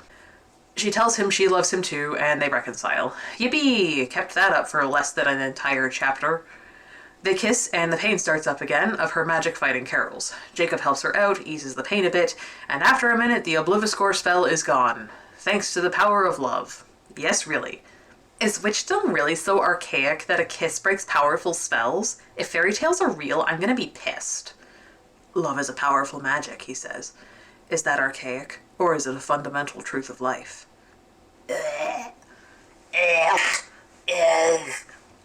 Once again, I am so glad everything is just working out completely without the protagonist actually doing anything. Real glad we have such an active feminist protagonist here. We love to see it. She sleeps over and they have a very fluffy domestic morning together. He says it's an old witch belief that healers should be with healers romantically because no one else understands what they go through, the exhaustion of it all. It's not said, but presumably this is why she was so insistent on being a healer when they were in high school, so she could be with Jacob. It's dumb and doesn't matter. They decide to try and contact Rebecca that night to convince her to come back to St. Cyprian just for a minute so they can do the ritual. She goes and tells Elowen and Georgie about what's happened, but not Xander, and I'm realizing now this is why Xander feels like such a non-character. Emerson spends a lot of time doing things with Jacob, which makes sense because he's the love interest. Whenever anything happens with Jacob, she goes to tell her girlfriends about it. But Xander rarely, if ever, factors into any of this. I wonder if we'd gotten some Jacob POV scenes, we might have gotten more with Xander. The two of them seem to have the same kind of relationship as Emerson and Georgie and Elowen, at least as far as I can tell. But he only gets the one scene to connect emotionally with Emerson right after we learn about the flood. It doesn't feel like he ever matters. Anyway, rehash the same information, a bunch of nothing happens all day, they have their ritual in the cemetery that night. Rebecca refuses to come home because, yeah, they drove her out and mind-wiped her sister. She's not coming back and she doesn't care what happens to the town. Good for you, bestie. Stay out of this book as much as you can. The next book is coming for you. A few days later, Emerson and Georgie goes to Nicholas Frost's again to try and convince him to help, because their track record has been real good so far. Skip runs into them on their way, but he can't get all the way up the steps to the house for some reason. He pretends to get a phone call and leaves. Frost actually lets them into the house this time, all droll condescension and unfunny dry quips. They try and convince him to join their coven, but he has no interest. He almost does until Emerson calls it a worthy fight and he goes back to indifference and kicks them out again. Georgie flies off, leaving Emerson on her own for a minute. She starts to fly off too, but Skip smacks her out of the air. He's decided to finally confront her up here, out of sight of the town. He attacks her with his dark magic, and they have a dull little magic battle. Somehow, despite having no formal warrior training, she can do force lightning and make magic barriers and all that. He's still able to get some blows in, though. She breaks down the barrier he's put up around their fight, and Elowen's owl familiar steals the weird dark magic crystal Skip brandishes, and we never find out what he was going to do with it. There's a weird bit where she wants her friends to come through the barrier Skip's put up because help is strength, not weakness, but then also once they're there, she declares that it's her fight and she doesn't want the others to fight Skip. I can take Skip. I know I can, but he's blocking my friends out for a reason, blocking everyone out. Which means before I kick his creepy ass, I want to knock down that barrier. My heart immediately feels lighter. Help is more, not less. "I'll fight all of you," Skip bellows, but there's more tantrum than magic in his voice. The red in his eyes is fading. "North, you want to fight me. I know you do." "No," I say, in a voice that carries, a voice that scrapes the sky. As if in response, the bluff thunders, the ground shaking beneath us. It's my fight. Girl, make up your fucking mind. So she fights Skip with Jacob's light sword. He gets her once and then she stabs him and he melts and turns into a weasel. We never find out why this happens either. He's just a weasel now. Frost calls them all into his house and he's not even dressed like a gay vampire anymore, just a normal man in jeans and a shirt, whatever kind of shirt that could possibly mean. They have to make all their characters as boring as possible or they'll be sent to jail forever, I guess. Anyway, Frost shows them the rivers, and they can see the actual magic in them, the golden power. It's shot through with black, evil magic presumably. Apparently Jacob, as a healer, sees this all the time, which begs the question, doesn't the Joywood have a healer? Shouldn't they also know this is coming? Great questions that I assume are being saved for the sequel because they do not matter here. Frost says they've only defeated Skip, but also continues to refuse to help them with the confluence. He says he'll hold on to Skip for a bit and dumps them all in Emerson's living room. They all go about their day, and Jacob muses that they're missing something from the ritual. Not the full coven that they already know about, but something else. A bunch of nothing important happens for a while, and eventually Carol comes into the shop again. Emerson hears her grandmother's voice reminding her to keep biding her time, to not let Carol know what's happened to the Obliviscore spell. Instead, Emerson tells Carol that Skip attacked her. She insinuates that it was either a physical altercation or sexual assault, not a magical witch fight. Carol, in response, tries to hypnotize her into dropping it and forgetting it happened. Emerson realizes that this isn't the first time Carol has done this to her. Skip has done a bunch of gross shit to her over the years, like setting her fucking dress on fire, what the fuck, and Carol has always just come along and made Emerson forget about it, protected her son. It's gross, and to the book's credit, it's definitely meant to read as gross. The whole scene is violating and nasty and jarring on purpose. And then it's totally broken by Emerson laughing it off because she's actually so much more powerful than Carol thinks, and I'm gonna puke. Several days go by where nothing happens while they wait for the full moon. Skip's disappearance is reported, but nothing is really done about it. The night before the full moon, the five of them get together to practice the ritual. There's still something missing, and Georgie says that every major ritual she's ever read about involves a sacrifice. That night, Emerson dreams about the confluence. It's churning and roiling, and she sinks down into it and doesn't come back up. Apparently she's had this dream before many times, and she always comes back out again. She hears voices telling her to give herself up, sacrifice herself in the ritual. Warriors do not live in glory, Emerson. They die for it. Now fully convinced that she's going to have to die, Emerson tries to have a normal day. Carol talks to her at the coffee shop, prodding a bit about her spell and where she'll be that night for normal reasons. She knows the Joywood would never help her and her friends with this flood, refusing to see that it's coming. To what end, I can't tell, but okay. Emerson goes about her day thinking again about how this is her town and so on. That evening, they all convene in the graveyard. She finally gives Xander his necklace back. They all take their places, which are somehow in front of their own ancestors' graves, but also within arm's reach of each other. Sure. Emerson gives a trite little speech thanking everyone for their help, and love, and friendship, and whatever, and surprise! Nicholas Frost is here now too, and he magically summons Rebecca! We get literally no explanation why he's helping them now. I think it's just supposed to be him being mysterious and mercurial, but it's mostly just kind of dumb. Like, yeah, of course he wasn't going to show up until the last minute, that's how his character archetype works.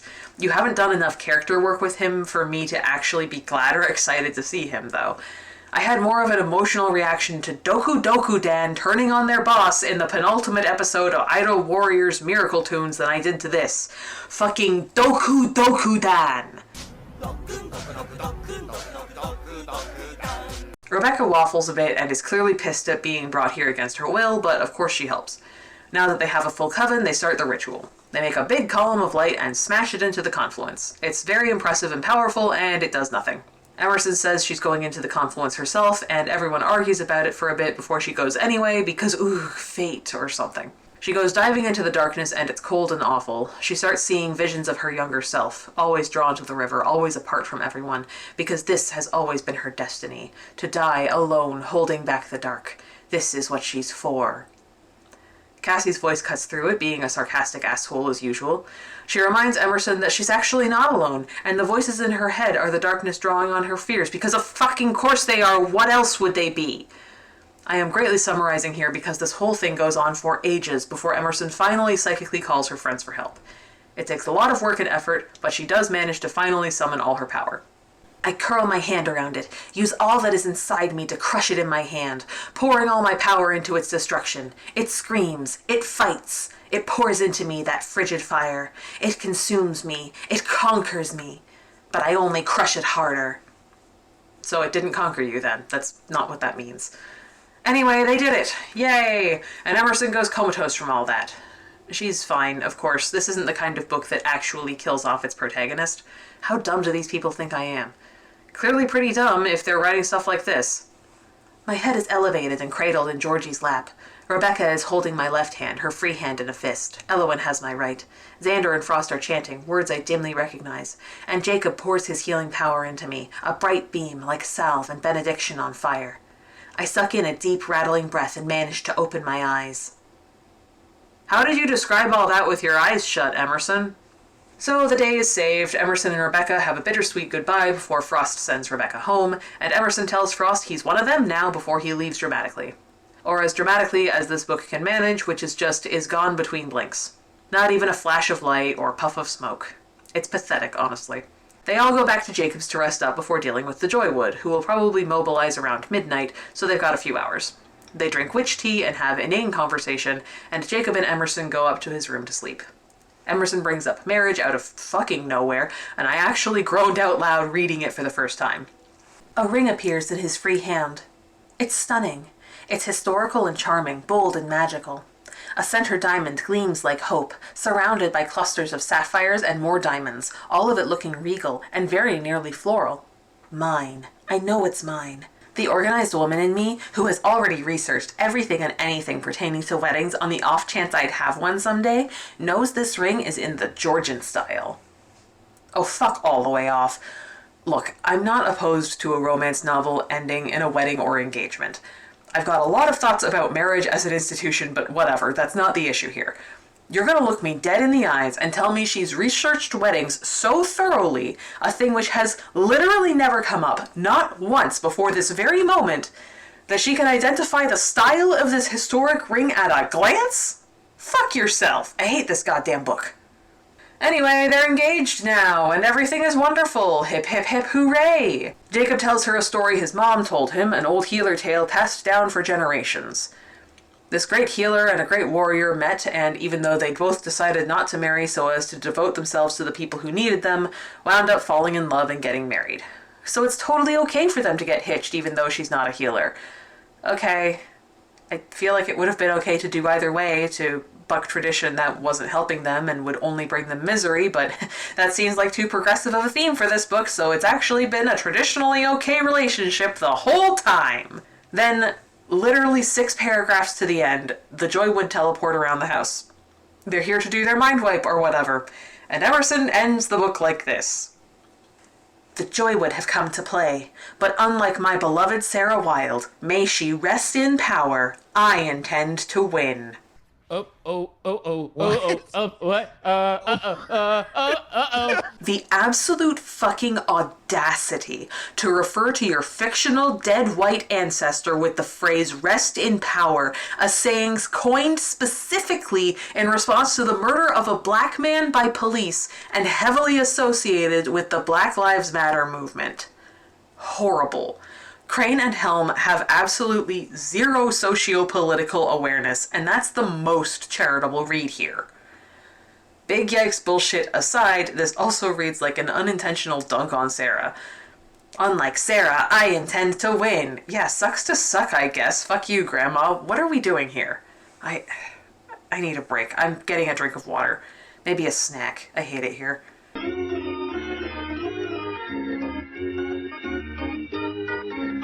Alright, I'm back. So, that was the plot of Small Town Big Magic by Hazel Beck. I hope you enjoyed that more than I enjoyed living it. There's so much to unpack here, and really we should be throwing out the whole suitcase, but I'm committed to this now, so here we go.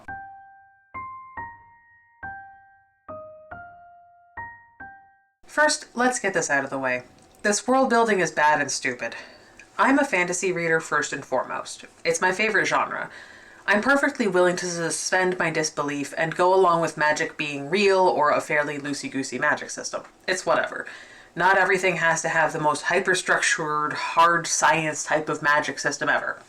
I loved The Starless Sea by Aaron Morgenstern when I read it earlier this year, and that has the looseyest-gooseyest magic system ever by design. It's literally fine. But Small Town Big Magic really leans into the school of, it's magic, we don't have to explain it.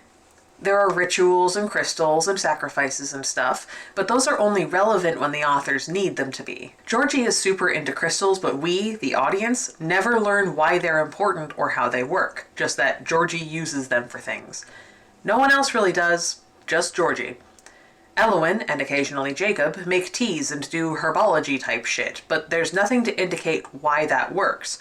Just a vague, well, they're witches, so they make witch teas or something.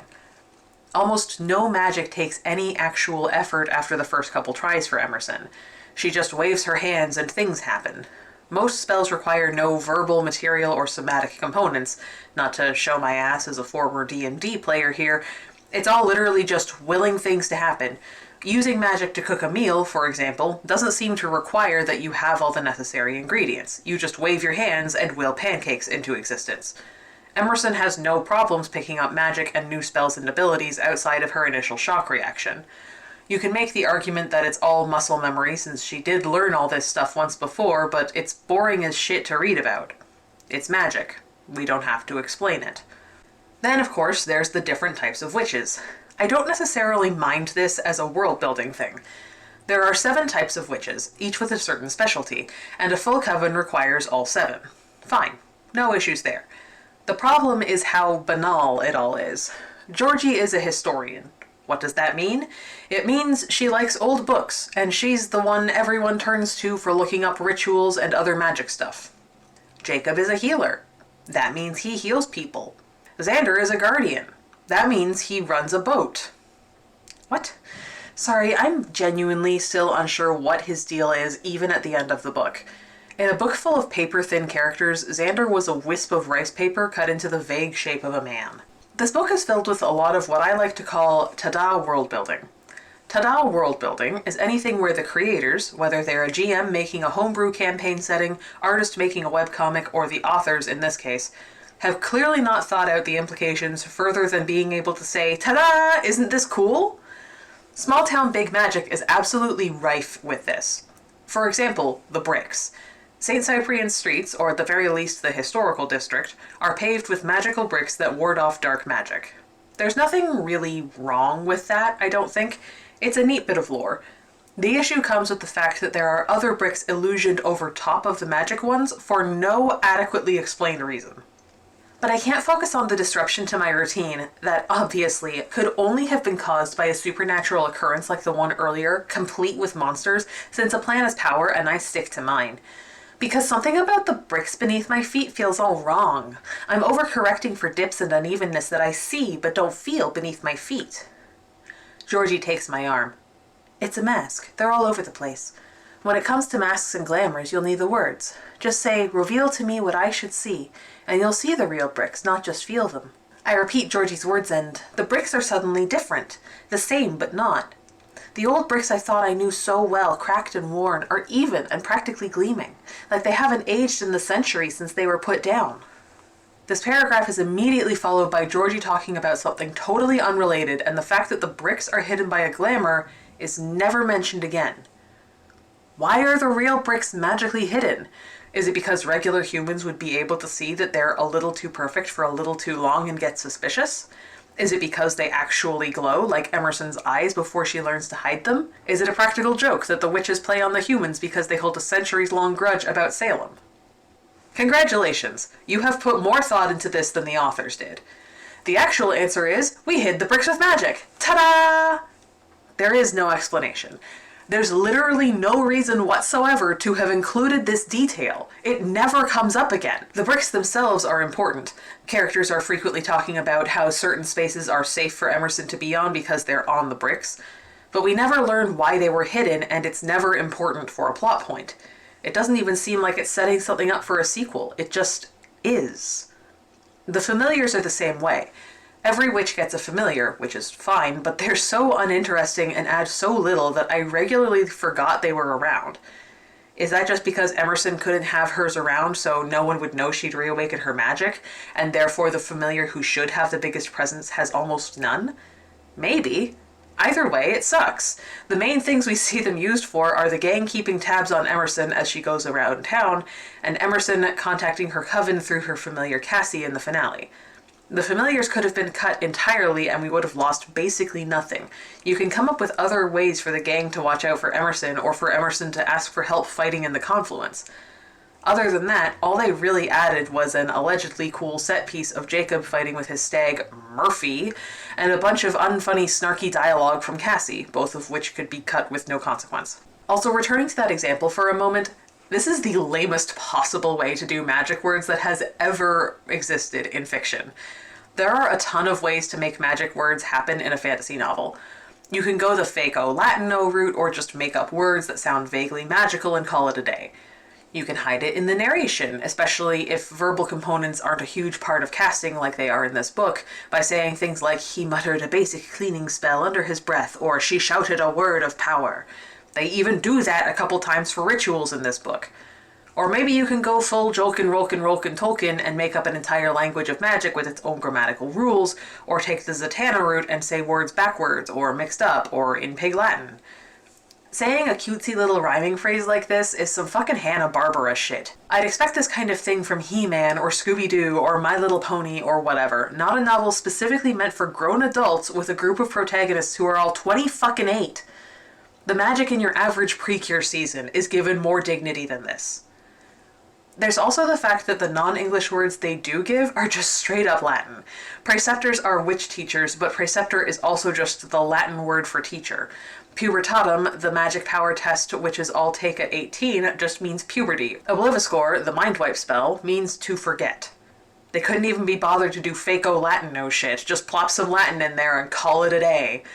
Except for the adlets, which are the only things in this book from a non-white culture. Which again could mean nothing. Not to mention the Reed Richards level of stretching they have to do to justify some of this stuff. They try to vaguely have a four elements thing going, and they do bring them up every now and then, but some of the examples are so ham-fisted it hurts. Xander crosses his arms, his gaze moving between the book and the charms around my neck. My pendant is 3 rivers from the Rivers family. Water. The wild charm, a flower, came through Jacob and represents earth. The book hung in the air and was lit up, like fire. I am in pain. The point here is that the magic in this fantasy novel isn't interesting to read about. It's all sparkle and no substance. The book is trying to be cozy and there's nothing wrong with a little fluff, but it's like trying to have an entire meal of cotton candy. It tastes good, but it's gonna make you sick and you still won't be full.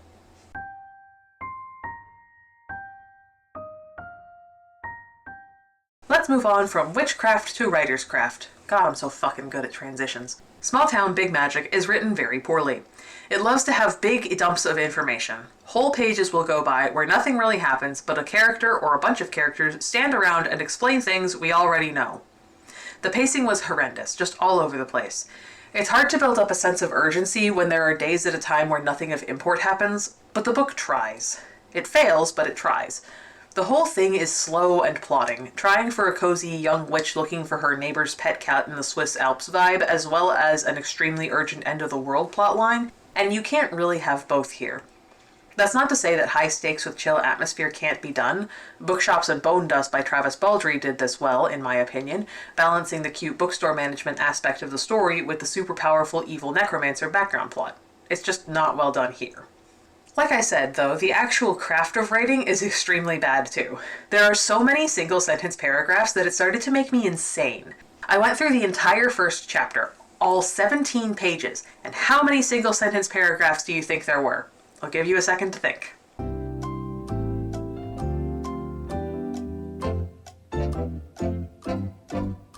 55. 50 fucking 5 paragraphs that were one singular solitary sentence in 17 pages. Are you out of your goddamn mind? Even discounting dialogue, that still leaves us with 43, which is still way too many for 17 pages. Doing the math, that's anywhere from around 2.5 to 3-ish single sentence paragraphs per page. Stop it! Stop it! Your book sounds like William Shatner should be doing the audiobook! Now, contrary to what my writer's craft professor tried to tell me in college, the single sentence paragraph does have its uses. Dialogue, for example, has its own rules. In dialogue, you have to have a new paragraph every time a new character speaks. Therefore, it's normal for a conversation to have a handful of single sentences in a row, broken up by longer paragraphs of action or reaction. Outside of that, though, they should be used sparingly. Single sentence paragraphs are good for emphasis, giving us one singular line to really focus on to drive a point home. Even a one-word paragraph is okay in this context. For example, in my script here, the word 55 is on its own line so it stands out, highlighting the absurdly high number. If you overuse them, though, that emphasis starts to fall flat. You're emphasizing way too much and not giving your readers space to absorb the important or impactful line. The part where I started getting genuinely incensed about it was on page 377.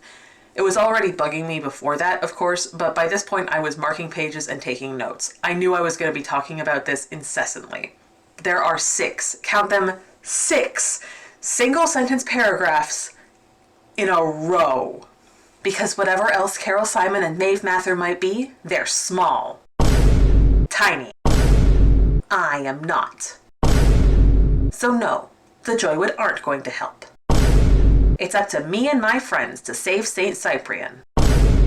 I'm just a little worried that in order to do that, I'm going to have to sacrifice everything. You see how trying to give emphasis to too many lines in a row makes them all sound overwrought and meaningless? Yes, I was definitely goofing a bit there in order to make my point, but it just reads really badly. Now, in fairness, they aren't always these small, choppy sentences either. Sometimes they're longer, the length of an actual, albeit short, paragraph. This is, however, somehow worse, because then you get sections like this. I frown at the idea of Jacob and Xander, or anyone, arguing and making decisions for me, but Georgie tightens her grip as I start for the door. This is when it occurs to me that we're not going to walk down to the ferry like we usually do. This way is better, she says. Inside my head. Again, it's clunky and awkward. Those last two I could see being 2 single sentence paragraphs in a row by themselves just fine, but in conjunction with the 2 before, it just winds up feeling melodramatic and choppy. Also, it's just stupid. This book bills itself as a rom-com, but nothing in it is funny. I think the idea is that Emerson's inner monologue is supposed to be witty and entertaining, but it's just very childish and over the top. Here are a few examples of lines that are, to the best of my understanding, meant to be funny. For all the women who came before me who weren't allowed, or those who carved out their way and were shunned for it. Fist pumps optional. I pump a few on my own in the kitchen, because there are few things in this life that psych a girl up more than a fist pump. One of those things is coffee, another is sugar. Combine all 3 and I'm ready to face the day. Mind you, if I was an ant, I'd be the queen, and unlikely to get stamped on, but I digress. Shouldn't we go inside? I ask breathlessly, because my shirt is off, and while it's dark, we are outside. I'm a farmer, he says with that rare, incandescent wolfish grin. I do my best work outside. You don't want to sit around talking about boys when we have more important things to discuss, I say in withering tones. Have you ever heard of the Bechdel test? Many times, Georgie says sadly. It's your favorite lecture. I still like boys. Cringe. There's no other word for it. This makes me cringe. It's embarrassing. Pathetic, honestly, just abysmally unfunny. Like, I'd be embarrassed reading this in a fanfic I'd written in college, let alone in a traditionally published new adult fantasy rom-com. But here we are. All the characters are cartoonishly flat, no matter how much the book tries to tell us they aren't. Xander got the worst of it, to the point where despite the fact that he's the protagonist's cousin, I regularly forgot about him. But that doesn't mean everyone else is good, even in comparison. At best, they'd have 3 character traits, one of which being their magical disposition or whatever, and a specific trope or role to fill in the story. They're boring, and that is, in my opinion, one of the absolute worst things a cast of characters can be. Fun and interesting characters can carry a simple plot, but a complex and intricate plot, which this isn't, can't carry dull characters. Details and information about the world are brought up immediately before they become necessary or important. There is no mention of sacrifice through the whole book until right before they're going to do the ritual to stop the flood, and Georgie says they'll need a sacrifice. The closest we get is the implication that Skip sold his soul for dark power way at the beginning, but even then that's framed more as a trade or bargain than a sacrifice. Same with Nicholas Frost, who gained his immortality through some mysterious, possibly sinister means. No talk of it being a sacrifice. Xander and Jacob seem convinced he's a traitor for some reason, which is never adequately explained, and is probably being saved for the sequel, where he's a brooding bad boy love interest. But then suddenly, 360 pages into a 411-page book, everyone starts talking about how important sacrifice is to magic. "We're missing something," Elowen says darkly. "What could we be missing?" I counter. "We've prepared and practiced and prepared all over again. We've done all that we could." I'm not sure I believe it, but I will by tomorrow night. "Elowen's right," Xander says, surprising everyone, maybe especially Elowen. "I haven't been able to put my finger on what's missing, but I feel it too. Something is missing from the ritual itself." Georgie seems to take a long time to look at me. A foreboding shiver zips up my spine. "There's no sacrifice." Her voice is grave. "Every major ritual I've ever done or read about requires some kind of sacrifice." "Maybe there's no sacrifice needed," I suggest. "We're fighting the dark here. Maybe fighting for the light is enough." "Sacrifice is always needed," Elowen replies, looking pale again. "For balance. It's a basic tenet to everything magical." "It's what we've always been taught. Magic seeks balance, and if it's not offered, magic will find its own. Everything has a cost. What we take, we must give. Like the seasons, like the moon. Everything returns in time in its way. Earth, air, fire, water. But it doesn't sit right tonight. Because what could we sacrifice that could possibly balance out the coming flood? Maybe no one has an answer because there are no good ones." Again, this is the first time this concept has been mentioned, less than 50 pages from the end. But suddenly it's what they've always been taught about magic. Nothing else has required sacrifice thus far. Georgie says rituals specifically require sacrifice, so maybe it's not required for anything aside from rituals, but Elowen says it's always needed for balance. Nothing they've done so far has required a sacrifice. Maybe drawing on their well of magical power, but I wouldn't say I'm sacrificing my phone battery to scroll Tumblr. This concept of sacrifice could have been mentioned earlier, and then this wouldn't feel like such an ass pull. Maybe talk about Skip acquiring dark magic as him sacrificing something for it instead of as a bargain, and introduce this concept there. As it is, it just makes it feel like the concept of a sacrifice being required for the ritual to work is pulled out of nowhere to make our super cool, awesome, badass, mega dope protagonist almost die at the end, and then not actually die because she's so super cool, awesome, badass, mega dope. This quote is a good illustration of some other issues with the writing as well, so we'll stick with it for a little while. What's with this M dash in the middle of the sentence? I'm no copy editor, but shouldn't that be a comma or an ellipses? Small potatoes, but annoying nonetheless. And this line about what we take, we must give, like the seasons, like the moon. What the fuck are you talking about? Explain yourself. This book loves weird and random metaphors and similes that are clearly going for something esoteric and whatever, but just kind of make no sense. My favorites are "the sound echoes like madness" and "a center diamond gleams like hope." It's a case of I know what you mean, but also that's stupid. You should say something else. The other big writing problem is the deus ex machina of it all. Or I guess the magus ex machina. Stuff just happens. The inciting incident, Emerson getting her powers back, happens because she just feels drawn to Jacob's blood while he's fighting the Adlets, and that somehow unlocks her latent abilities. We find out after the fact that it's because she's a mega hyper epic awesome special kind of witch, but it requires no conscious effort on her part. This is key. It's how a lot of things are handled in this book. Jacob just knows the time is right to give Emerson her grandmother's necklace. Emerson goes into a trance and sees a memory of her and her sister as kids in her grandmother's store. Xander and Elowen both feel something isn't right with the ritual. Rebecca and Frost just so happen to be the specific types of witches they need to complete their coven. Emerson goes into another trance and somehow just knows she needs to touch her grandmother's charm to Frost's book, which results in them getting the extremely specific ritual they need to save the world, or Missouri, or whatever. As a fanfiction writer myself, I hesitate to use the phrase "this reads like fanfiction." It's often unhelpful in a textual analysis like this. People generally assume that you must mean that a given work is fanfiction with the serial numbers filed off, like 50 Shades of Grey is to Twilight or The Love Hypothesis is to Star Wars, or that you mean it as a euphemism for bad in general. Fanfiction is, of course, not de facto bad.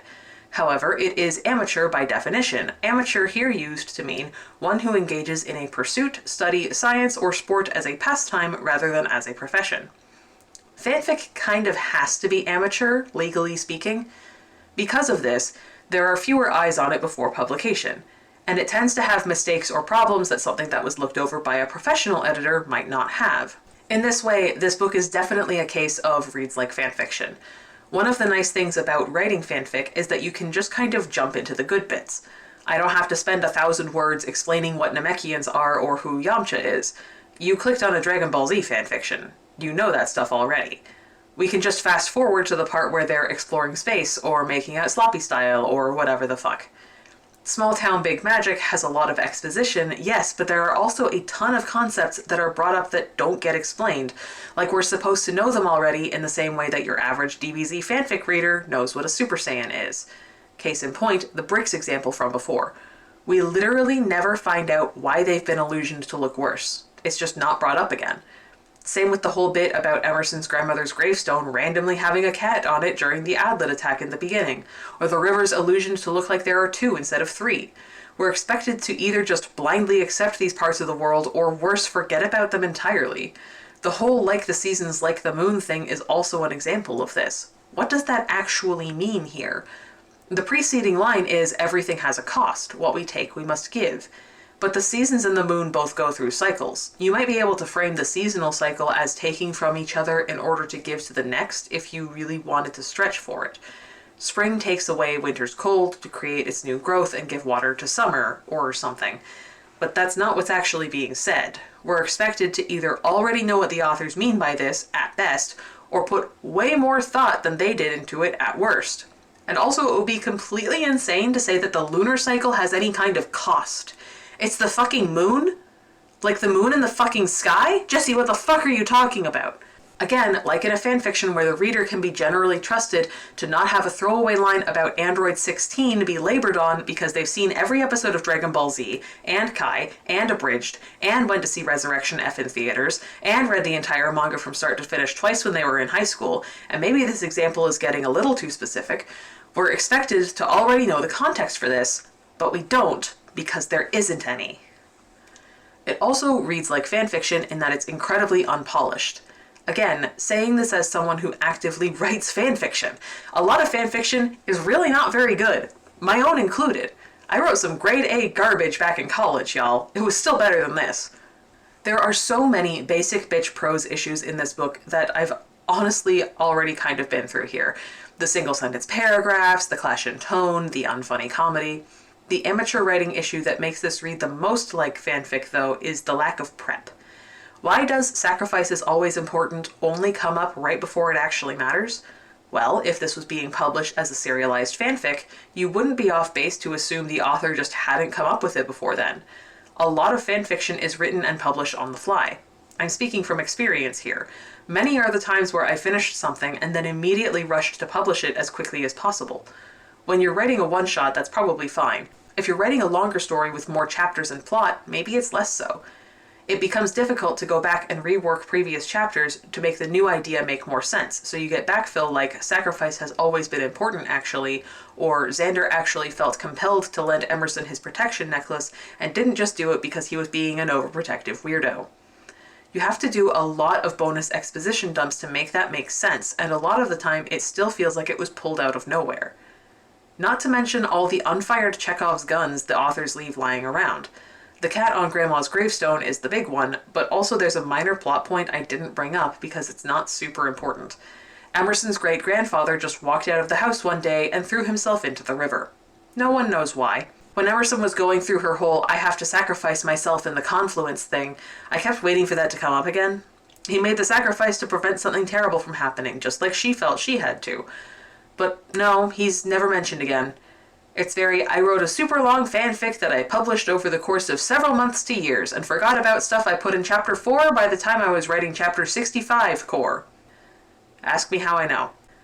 So, yeah, the writing in small town big magic is just sad, amateur, unfunny, and bad on a basic line level. It's embarrassing for traditionally published works to be this bad. I'd be ashamed to put my name on something this obviously rushed and flawed, but good for Hazel Beck, I guess.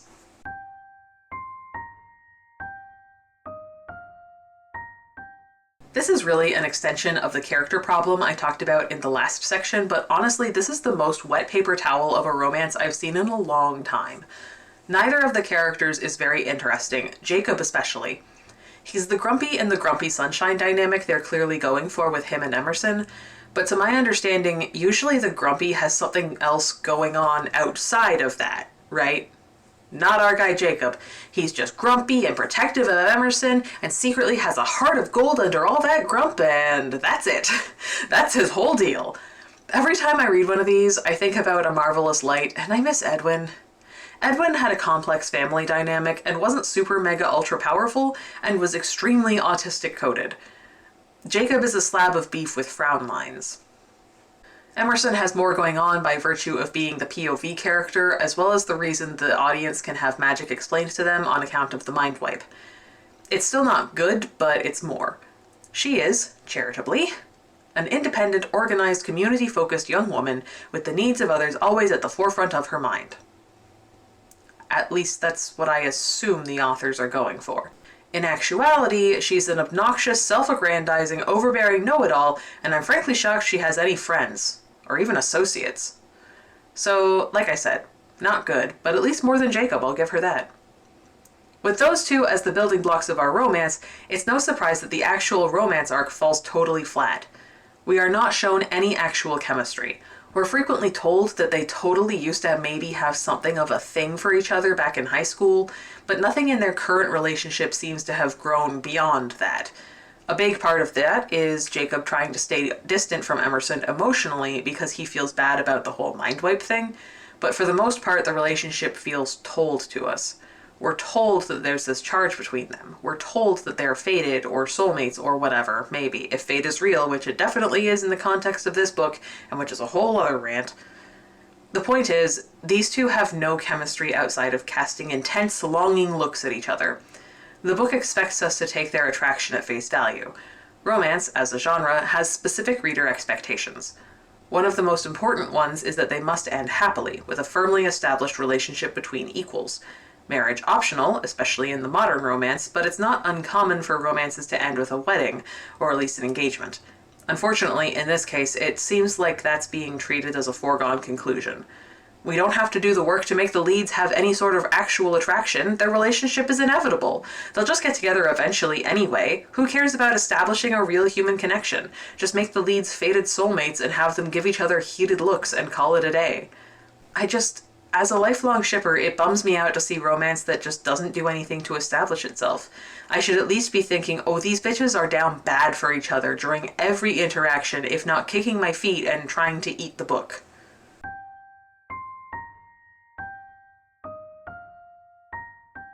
I'd like to take a brief moment to talk about the way fate is treated in this book. I personally do not really jive with the concept of soulmates played straight. I think it feeds into an amatonormative narrative of ideal romance and relationships. That is to say, the idea that everyone has to have a monogamous relationship that's the exact right one for them. That said, I do kind of understand the appeal on an intellectual level. Dating is hard. What if there was the exact right person for you just waiting to discover that your name has been tattooed on them since birth? Skip right past all the awkward, difficult, messy parts of finding someone and just jump straight into having someone. You can work out the kinks later. Like I said, being potentially aro ace myself, it's not something that appeals to me, but I do get it, at least a little. Something I do really like is the concept of fate. Not in real life, this is one of those things that, like sex, is only interesting to me in the context of fiction. But fiction that explores themes of predetermined fate versus free will, and whether they can coexist, and how different people deal with those two contrasting ideas is fascinating to me. A lot of time travel stuff plays with this at least a little. How much can you fuck with the time stream before you inevitably cause whatever you were trying to prevent from coming to pass? Without getting into spoilers, This Is How You Lose the Time War has shades of this. I also love a prophecy that comes true only in the most technical sense, or an Oedipus Rex style prophecy where by attempting to subvert it, you inadvertently force it to come true. Point is, I'm not averse to fate in my fiction, especially fantasy fiction. That's just part and parcel with certain subgenres therein. The way Small Town Big Magic handles it, though, is, like everything else, just kind of dumb and weird. Emerson and Jacob are two halves of a fated pair. He's the key to her lock, and yes, they do make stupid sex jokes about it. They're fated to be together, but not romantically. Characters refer to them as being soulmates in a magical sense, but repeatedly assure Emerson, and by extension us, that it doesn't necessarily mean that they have to get together.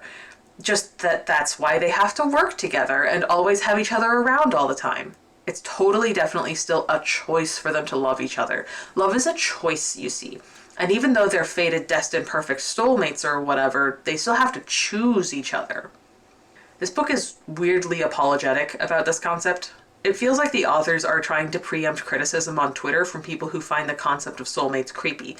Soulmates as horror is a trope all to itself, after all. Emerson spends half the book chafing against the very concept, and Georgie specifically avoids bringing it up when it turns out to be the answer to a conundrum because she knows Emerson won't like it.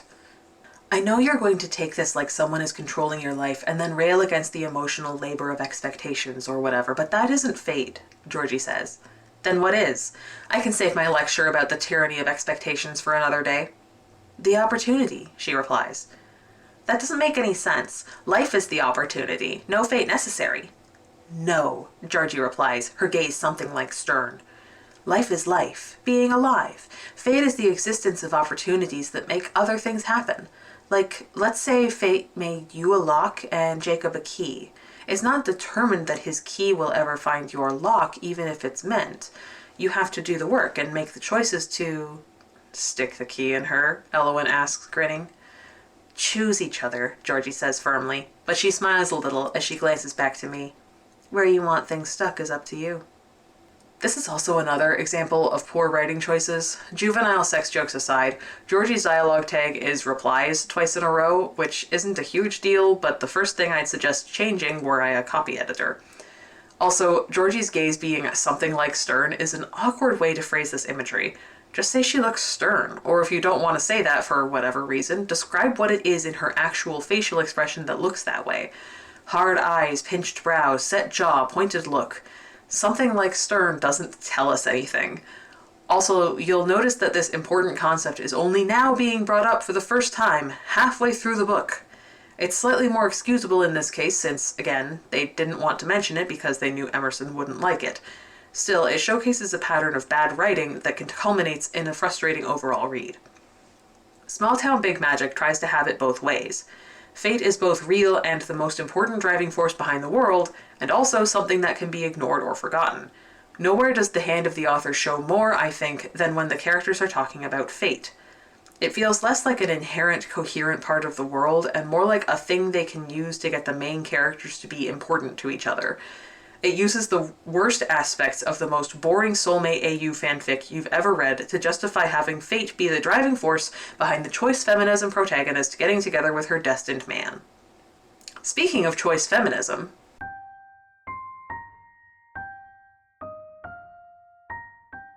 I'm not sure if it's become clear by now through the quotes that I've chosen, but Emerson is a feminist.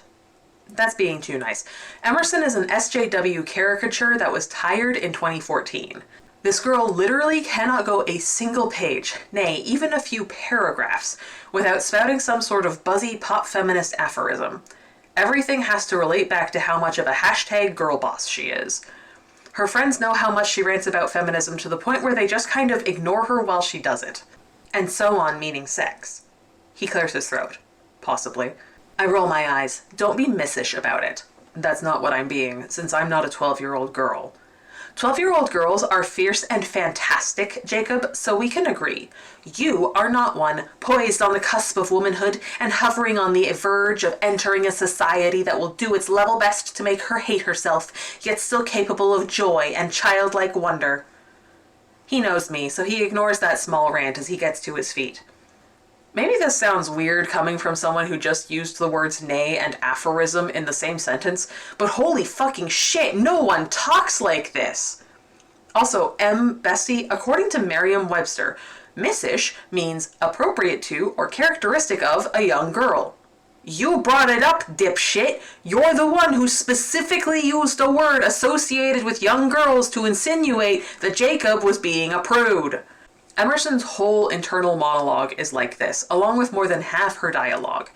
As far as I can tell, the book wants us to take this at face value. This is what Crane and Helm think feminism is, a strong, independent woman who don't need no man, and will not shut the fuck up about it to the general bemusement of her friends and the annoyance of the reader. The obligatory third act rough patch that she and Jacob go through happens because she gets her ego bruised by him coming to help rescue her from Skip. He drapes his arm across my shoulders, and for a moment I can only gape up at him. What a stereotypical display of macho bullshit. I wish I wasn't so damn relieved he's here. And I wish the warmth and strength of his heavy arm didn't make everything in me hum so happily. Just because a woman can save herself doesn't mean that she needs to turn up her nose at a man who wants to help her do it. And what Emerson is trying to tell you, Skip, is that she's busy. Jacob is growling at Skip in a voice I have never heard him use before. The 16th and every other day. Now his arm feels like a patriarchal yoke. My fury is so all-encompassing, even I can't find words to counter this territorial display. Skip has, up until this point, been nothing but a vaguely threatening creep. Emerson's been having great fun pissing him off and yanking his chain. Now he's physically threatening her in a scene that's definitely meant to read as analogous to attempted sexual assault, and Jacob shows up to help her out. Emerson herself says she'd be a fool to turn down his help here, even if she does say it in the stupidest way possible. The issue is that because this book has the most basic idea of feminism ever, feminism is when women are nebulously strong and powerful and do good and don't need men and doesn't afraid of anything, it misses out on an opportunity to have a more nuanced issue. Skip has shown that he's perfectly willing and able to just steamroll past Emerson's concerns and boundaries, and Emerson has shown that she's willing to let this happen if she's going to get something out of it. In this case, information about Skip's plan. But because Skip has trapped her in this moment, she needs help, and Jacob arrives to provide it. Skip is exactly the kind of slimy asshole who won't listen when a woman tells him to back off and leave her alone, but will turn tail and run if a man he feels intimidated by says the exact same thing. Emerson was also clearly trying to fawn in this situation, since she can't fight Skip without revealing she's reawakened her powers as a witch, and he's preventing her from fleeing. Jacob was giving her a way out, using his male privilege for good. There's definitely a more nuanced discussion to be had about men white knighting for women who can, in fact, defend themselves, but Emerson showed in this scene and others that she couldn't defend herself, and then she gets mad at Jacob for helping her. Instead of that, though, there's a whole big dumb argument about how she totally subconsciously called out for help and then got upset with Jacob for doing the thing she wanted him to do, but in a way she didn't like. It doesn't exactly make her seem like a good person, is all. Or show off her deeper understanding of feminism and gender issues. It makes her look stupid and reactionary, and it makes her idea of feminism look shallow. Because it is shallow. The so-called feminist ideas in this book are so shallow as to barely be damp. It's #girlboss, God forbid women do anything type stuff. Emerson brings up the Bechdel test. The fucking Bechdel test. A test that's deliberately an extremely low bar that nevertheless tons of media can't pass, the original purpose of which was to see if it was feasible to pretend something had lesbians in it. A thing specifically meant for fictional media and not actual real people. Which, yeah, this is a book, and it could arguably have the Bechdel test applied to it, but not by the characters themselves talking about their own actual conversations. Alison Bechdel did not dike it the fuck up for this. And now, several minutes of bland-ass Instagram feminist quotes that made me lose brain cells just reading them, sporadically interspersed with commentary. If I had to suffer, so do you. Organizational challenges aside, having her here makes these early mornings with the whole of Wild House creaking around me, like it's singing its own song while I wake, feel less lonely. Not that I allow loneliness in my life, I swat it down like an obnoxious fly anytime it pops up, because loneliness is a betrayal of all the women who came before me, and I am not going to be the wild who lets them down. Feminism is when you don't experience human emotions like loneliness. Feminism is good vibes only under pain of death. Wilds do not follow the crowd, they lead. And after dealing with the town council, the Chamber of Commerce, and assorted citizenry here, I can state with confidence that I can't be pushed. I don't need to push back. Women bend because they can, because they'll be accused of pushiness anyway. Might as well smile, agree, and then do what I like. Please note that she's talking to another woman right now. Girl, I don't think Carol Simon, as much as she sucks, is going to label you as pushy just for being a woman. Focus on the actual problems right now. But ever since then, I've considered Sarah my guiding light. I'm proud to have such an exceptional, indomitable woman in my family tree. My great-grandmother ×9 to be precise. I've always felt that I owe it to myself, the wild name, and Sarah to be a strong, independent woman who doesn't let the patriarchy or anything else get her down for long. And I don't, I announce brightly to the quiet of the early morning kitchen of my family's historic house. I kept that last line in there because I just think it's extremely funny to have the book open with the protagonist waxing philosophic about her dead ancestor and then say, "And I don't," out loud, apropos of absolutely nothing for no reason. But anyway, hey, listen, Emerson, I also have ancestors who were killed at Salem. This was the catalyst for me learning a whole bunch about the Salem witch trials in grade 7. So I can categorically say that you are being incredibly fucking obnoxious right now. It's my duty to my martyred great-grandma to be the best small local bookstore owner ever. Do you fucking hear yourself? But I can't get over Xander's lack of faith in me. I turn to scowl at him. Why do you hate a woman in power? Does it make you feel small? Elowen makes a choking sound. Xander rolls his eyes. This is a lot of responsibility for someone who had no magic when she woke up this morning. That's all. You know, Amy, anytime someone calls attention to the breaking of gender rules, it ultimately undermines the concept of gender equality by implying that this is an exception and not the status quo. Xander has an extremely valid concern here. It's barely been 12 hours since Emerson learned about magic, and having her take a key role in a ceremony that, in her mind, she's never done before could be dangerous. By choosing to frame Emerson's protest as one of female empowerment, the book actually weakens the feminist angle. Of course he didn't mean it like that. Why do you always have to make everything about feminism, you dumb woman? It's an old trick, and I'm so sick of it. I don't like to speak ill of another woman, I say, because the sisterhood is for support. But Maeve has never met a moment that she couldn't make into an opera. And it pains me to say this, but there are some women who find younger women threatening, who try to stamp out a girl's brightness instead of nurturing it. Women who tut and sniff about rules and behavior because they see something shiny and want to dim it. Still, I find myself hating both of them, hot and bright like it's new. From Carol's mind wipe that defied all of Witchkind's protocols back when I was 18 and foolish, to Maeve always meddling with my grandmother's store. And, now that I have all the missing context, is no doubt the source of Carol's disappointment commentary. Women should lift up other women, but these two have spent years trying to tear the wild women down. Emerson seems to believe that feminism means women are always good, and that women being bad or evil is anti-feminist. This is, of course, incredibly incorrect. Feminism means that women are, nuanced and deep human beings, not reduced to any one specific way of being.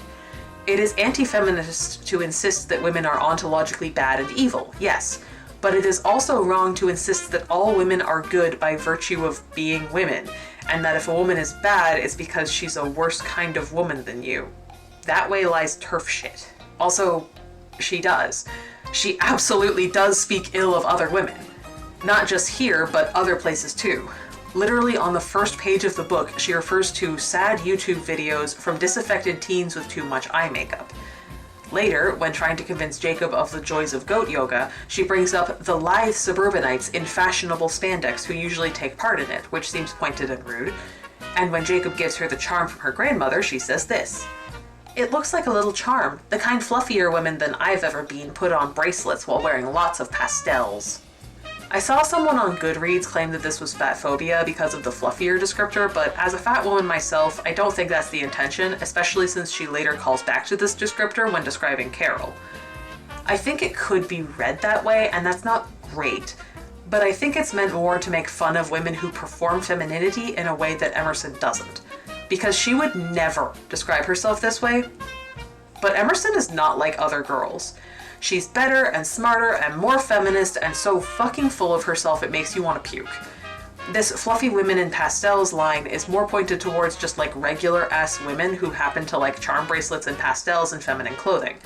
The image that comes immediately to mind for me is that of random women I see at work all the time, usually seniors who like to dress up in nice clothes to go out to the library or whatever.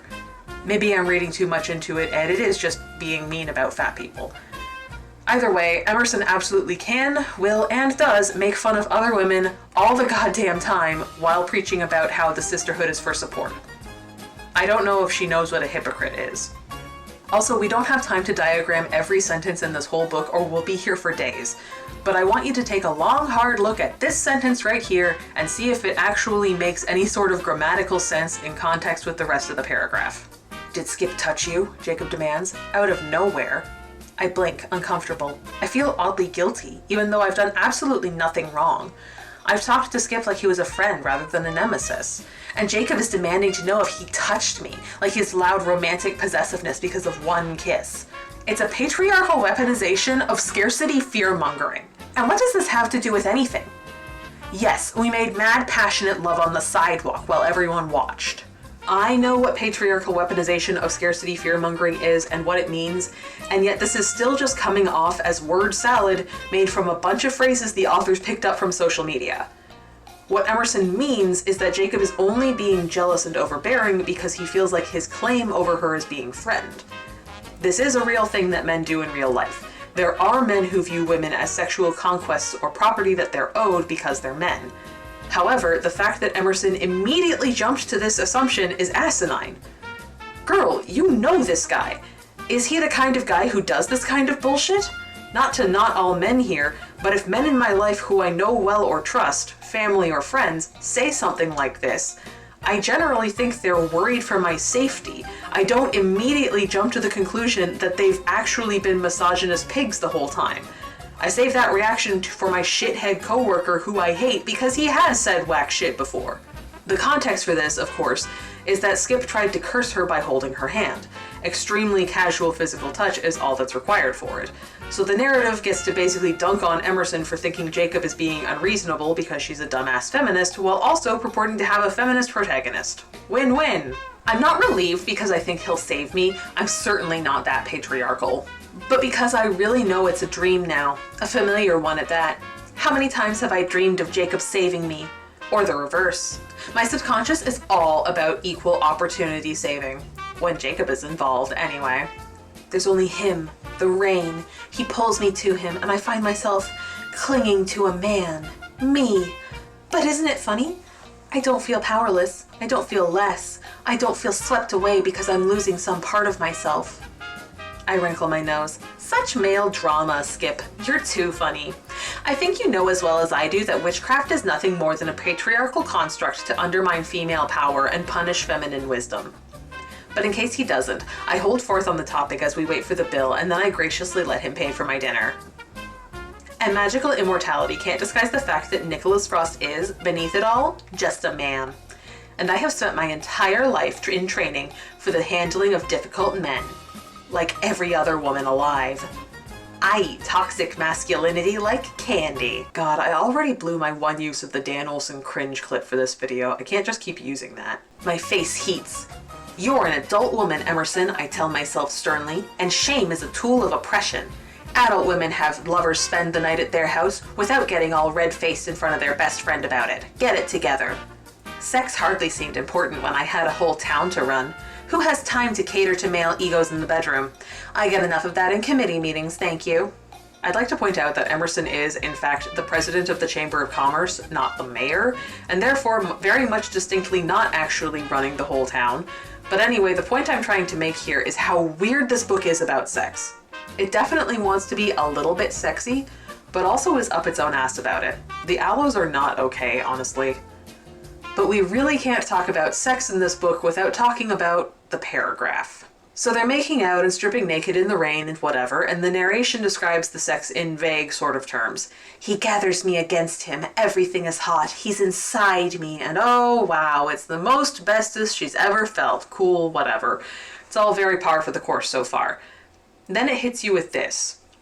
Him and me, together, tumbling into the unknown, all sparkling light, like power but better, sweeter, pulsing through me. And I could tell you more. I could share every detail. I almost want to.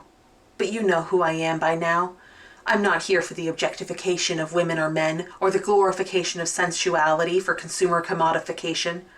Though let me tell you, any glorification would be underselling this, because that storm pales in comparison to the two of us. We put it to shame. Twice.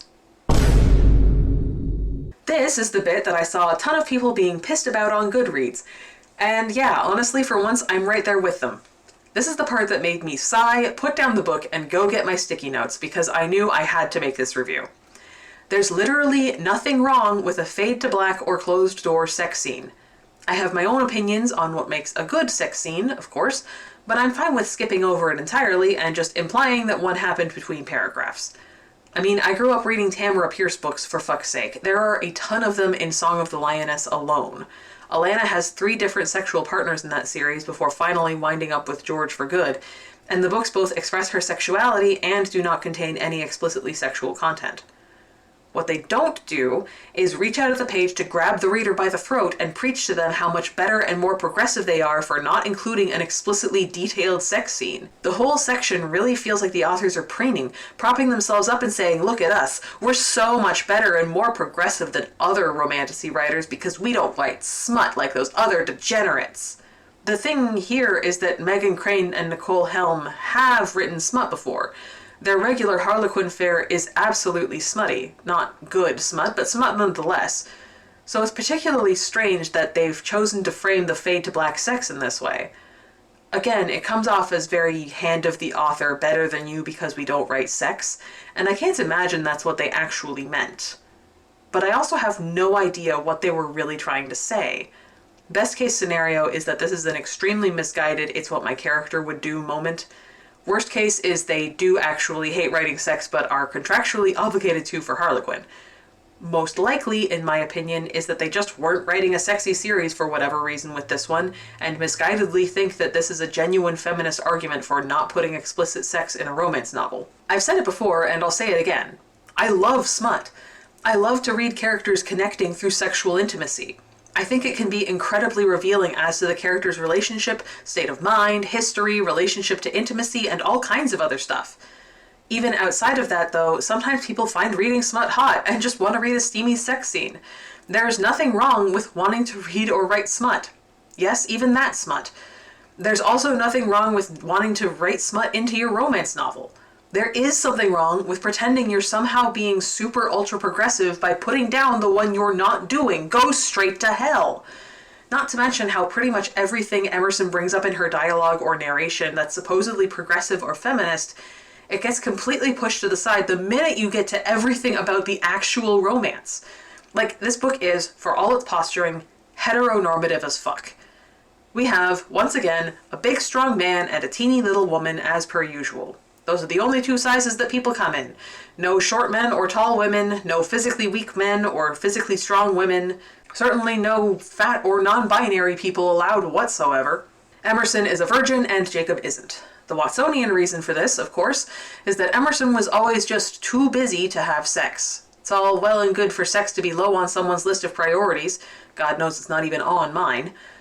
But we all know damn well that the Doyless reason she's a virgin is because our patriarchal culture demands purity from women in a way it doesn't from men. This is hardly new. It's something feminists have been trying to steer away from for decades, this idea that men are allowed and encouraged to be sexually promiscuous, but a woman who does the same things is reviled.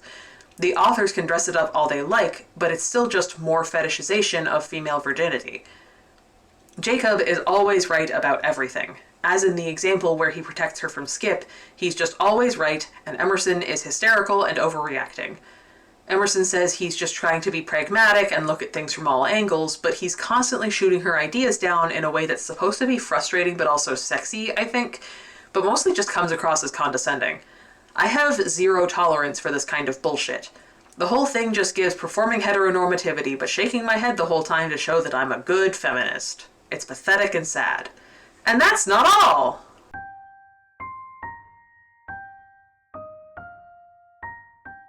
There are no queer characters of any kind in this book.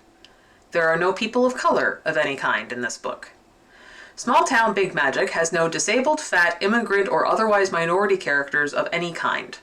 St. Cyprian is, as far as I can tell, comprised entirely of white, cis-het, able-bodied, neurotypical, thin to average, short women and tall men. In the pull quote on the front cover, Louisa Morgan describes the book as a diverse coven of witches. I feel like you can really only call this book diverse if you mean that the characters all have different personalities and different colored hair. This is hardly a new thing to say. Something I've noticed this year, as the year I've really started getting back into reading for fun as a hobby, is that if a book is not specifically about marginalized characters, there will be none present whatsoever. Like I said, it's not exactly new. People, feminists included, have been talking about the issues of diversity and representation in media for far longer than I've been part of the conversation. There are countless stories from people of color in various industries, especially things like comic books or video games, talking about how they have to make a character have the darkest skin possible in the first pass, because they will be asked to lighten it no matter what, and that's the only way to make sure the character winds up with dark skin at all. Queer characters have to be hidden in subtext or openly loud and obvious in order to avoid censorship, and we die so frequently in media that there's a whole cliché named after it. Fat, disabled, and neurodivergent people almost never get to appear, and when we do, it's rarely as a protagonist. At least half the time, marginalized people of any kind are reduced to stereotypes about their marginalization. White, cisgender, heterosexual, young, able-bodied, neurotypical male characters get to be whatever they want. Anyone who doesn't fit that extremely narrow category gets to be the gay best friend or the woman. Feminism can't exist in a bubble separate from other marginalizations. White women especially are bad for this, which is where the term white feminism comes from. By refusing to examine the intersectionality of oppression by centering on white cis-het women as the default of feminism, you leave out countless other people who would also benefit from intersectional feminism. We live in a racist society. White as default is as baked into the structure of North American society as male as default. Trying to ignore that just makes you look ignorant to anyone who's actually been paying attention for the last entirety of human history. Small Town Big Magic is the whitest of white feminism. It takes place in the whitest town I've ever seen, to the point where I started getting concerned whether it was a sundown town or not, which is probably not a thing I should be wondering about your idyllic small town. I found myself constantly wondering how accessible things were. How good are wheelchairs on those magic bricks? They're not actually warped and cracked, so how does that affect mobility devices? Does anyone complain about the bricks to the town council, who just nods and does nothing because they're all witches and can see that there's nothing wrong with them actually? Fuck the humans. Do any queer people exist here? Could any queer people exist here, or would they be run out of town or killed? Are there any native people in this area?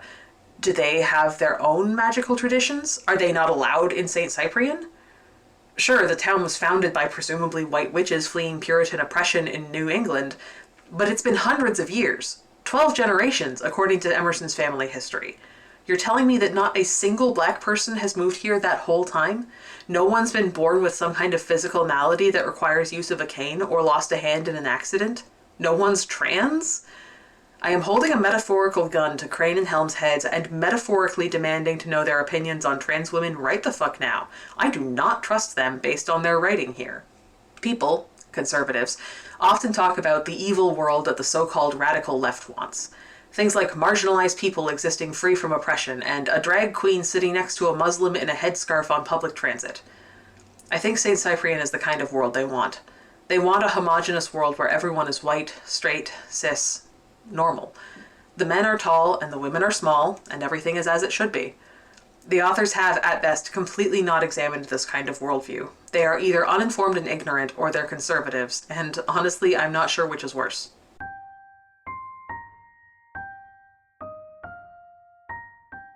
Something that has always rubbed me the wrong way in urban fantasy stories is the notion that real witches were hanged at Salem or burned in European witch hunts. This is not unique to small town big magic, of course. Like I said, it's an issue with any kind of fantasy that takes place in the real world, but it's a big issue here in this book because so much of its magical history is tied to Salem. The witches who founded St. Cyprian did so because they were fleeing Puritan oppression in New England, where their friends and family were being killed. By making it so that there were real witches killed at Salem, you're basically saying that the Puritans were right. The tragedy of Salem and witch hunts in general is that people were killed for no reason, executed for crimes that aren't real. If you make it so that there were real witches involved, whether there were non-witches caught up in it or not, which isn't made clear in this book at all, you're insinuating that the Puritans were right to find them wrong and different. They were right to other them. Maybe you're not saying it was okay for them to kill people, but you're still saying they were correct to notice something about them was off. You validate the reasons behind the witch hunt even if you condemn the actual hunt. Real people died in witch hunts. Real people were killed at Salem because of mass hysteria, sexism, racism, ultra-conservative Christian ideology, and possibly actual illnesses. To say otherwise, to imply that they were correct in any sense, is utterly abhorrent to me. Crane and Helm clearly didn't think this through at all. It's more ta-da world building mixed with a we are the daughters of the witches you couldn't burn pop feminism mentality. They didn't think about the implications further than, wouldn't it be cool if we tied our protagonist and her witchcraft back to the one big witchy event in American history? Isn't it feminist and progressive to give her a historical female role model? Also, it must be said, let's never forget that one of the first women accused of witchcraft was an enslaved Native American woman. It just makes the complete lack of racialized characters in this book even more apparent.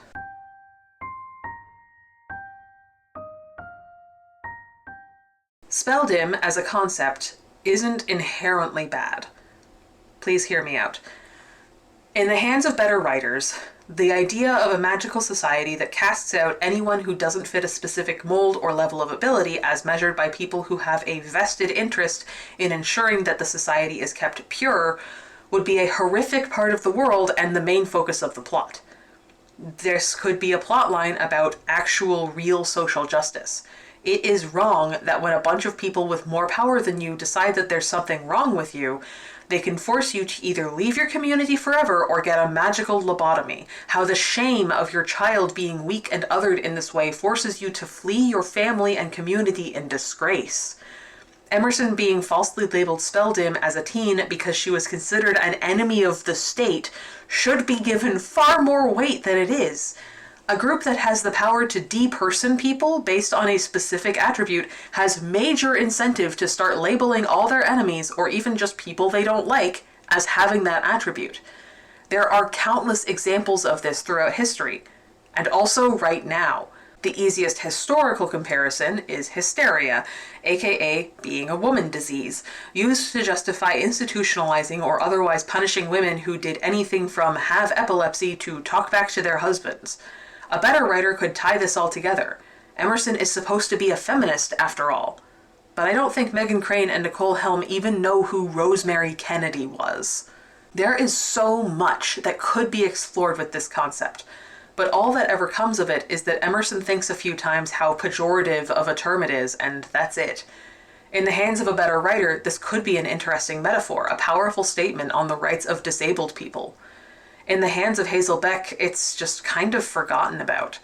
Emerson isn't actually Spelldom, you see. She's a super heckin' rad bad bitch confluence warrior with epic powers, so the concept of Spelldom is given passing lip service as being probably not very good a couple times and then completely ignored for the entire rest of the book. He definitely has strong magic, Georgie says, almost under her breath. Which is fair enough. It would be embarrassing to live forever and have weak magic, wouldn't it? I wouldn't know, I say, maybe a little smugly, because I'm feeling like myself again, clearly. And neither would you. This is the way Emerson generally talks about magic. She constantly brags about how cool and powerful she is.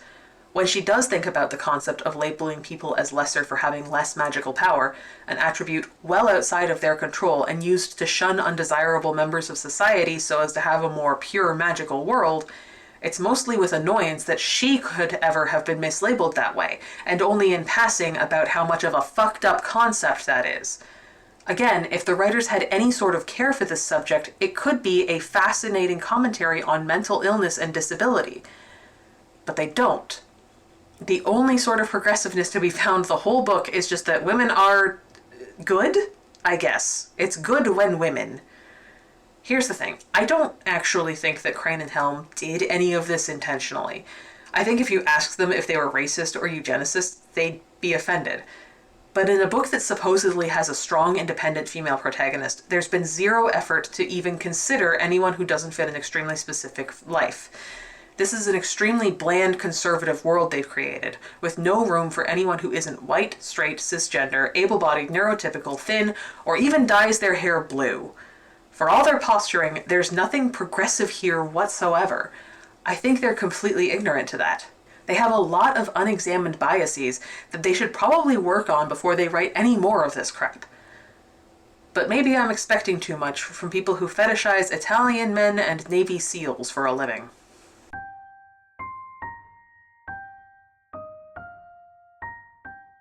Shortly after reading Small Town Big Magic, I read Hemlock and Silver by T. Kingfisher. It was such a stark relief to read. Kingfisher has a subtler sense of humor, a way with words, and makes characters I actually like.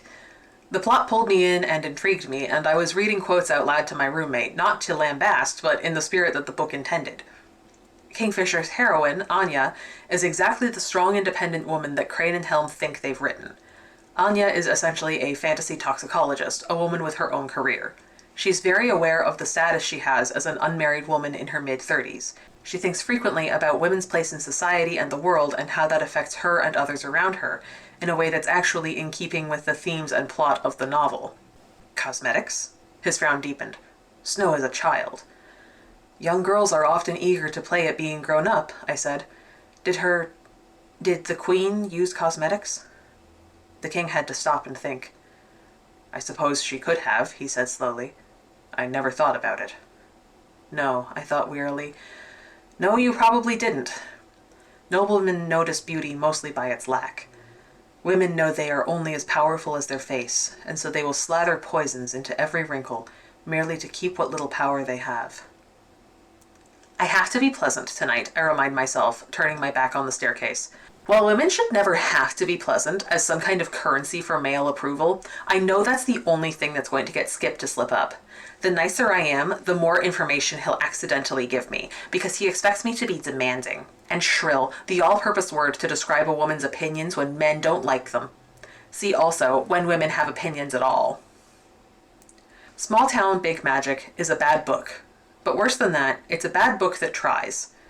The whole book feels lazy, sure. It'd be really easy to accuse Meghan Crane and Nicole Helm of phoning it in for a paycheck, and as Harlequin writers, they probably have been accused of that before. But I think this book is them trying. This is an honest effort to write something good, something funny and profound and progressive. And that's worse, in my opinion. That this is the best they could come up with, and it got published. I'm genuinely so incredibly disappointed in this book. I wanted a fun fantasy romp with a cute romance. I never thought it'd be any great shakes or anything, but I'd expected better from this. The best thing I can say about it is that it's provided me with entertainment by roasting it with my friends for several weeks. Everyone needs a book like that in their life. This one is mine. I can say with total confidence I never want to read anything by either of these authors again, whether in this series or something else. This was a frankly pathetic showing, and I'm glad I had better things to move on to afterwards. I'm going to go play Hades 2 for 12 hours straight and try to forget this ever happened.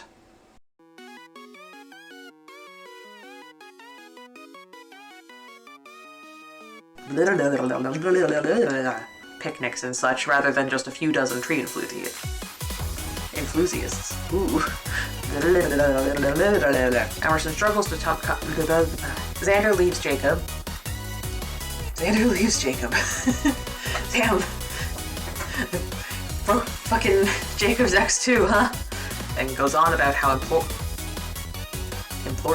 Xander says that the punishment for breaking witch law is exile if they're lucky, mind wipe if or not if they're worth. Jacob does a magic. I like the idea of my power. Also, returning to that example. Ooh. I'd like to take a brief moment to talk about... We're gonna try that again. Why is there so much white noise in my room?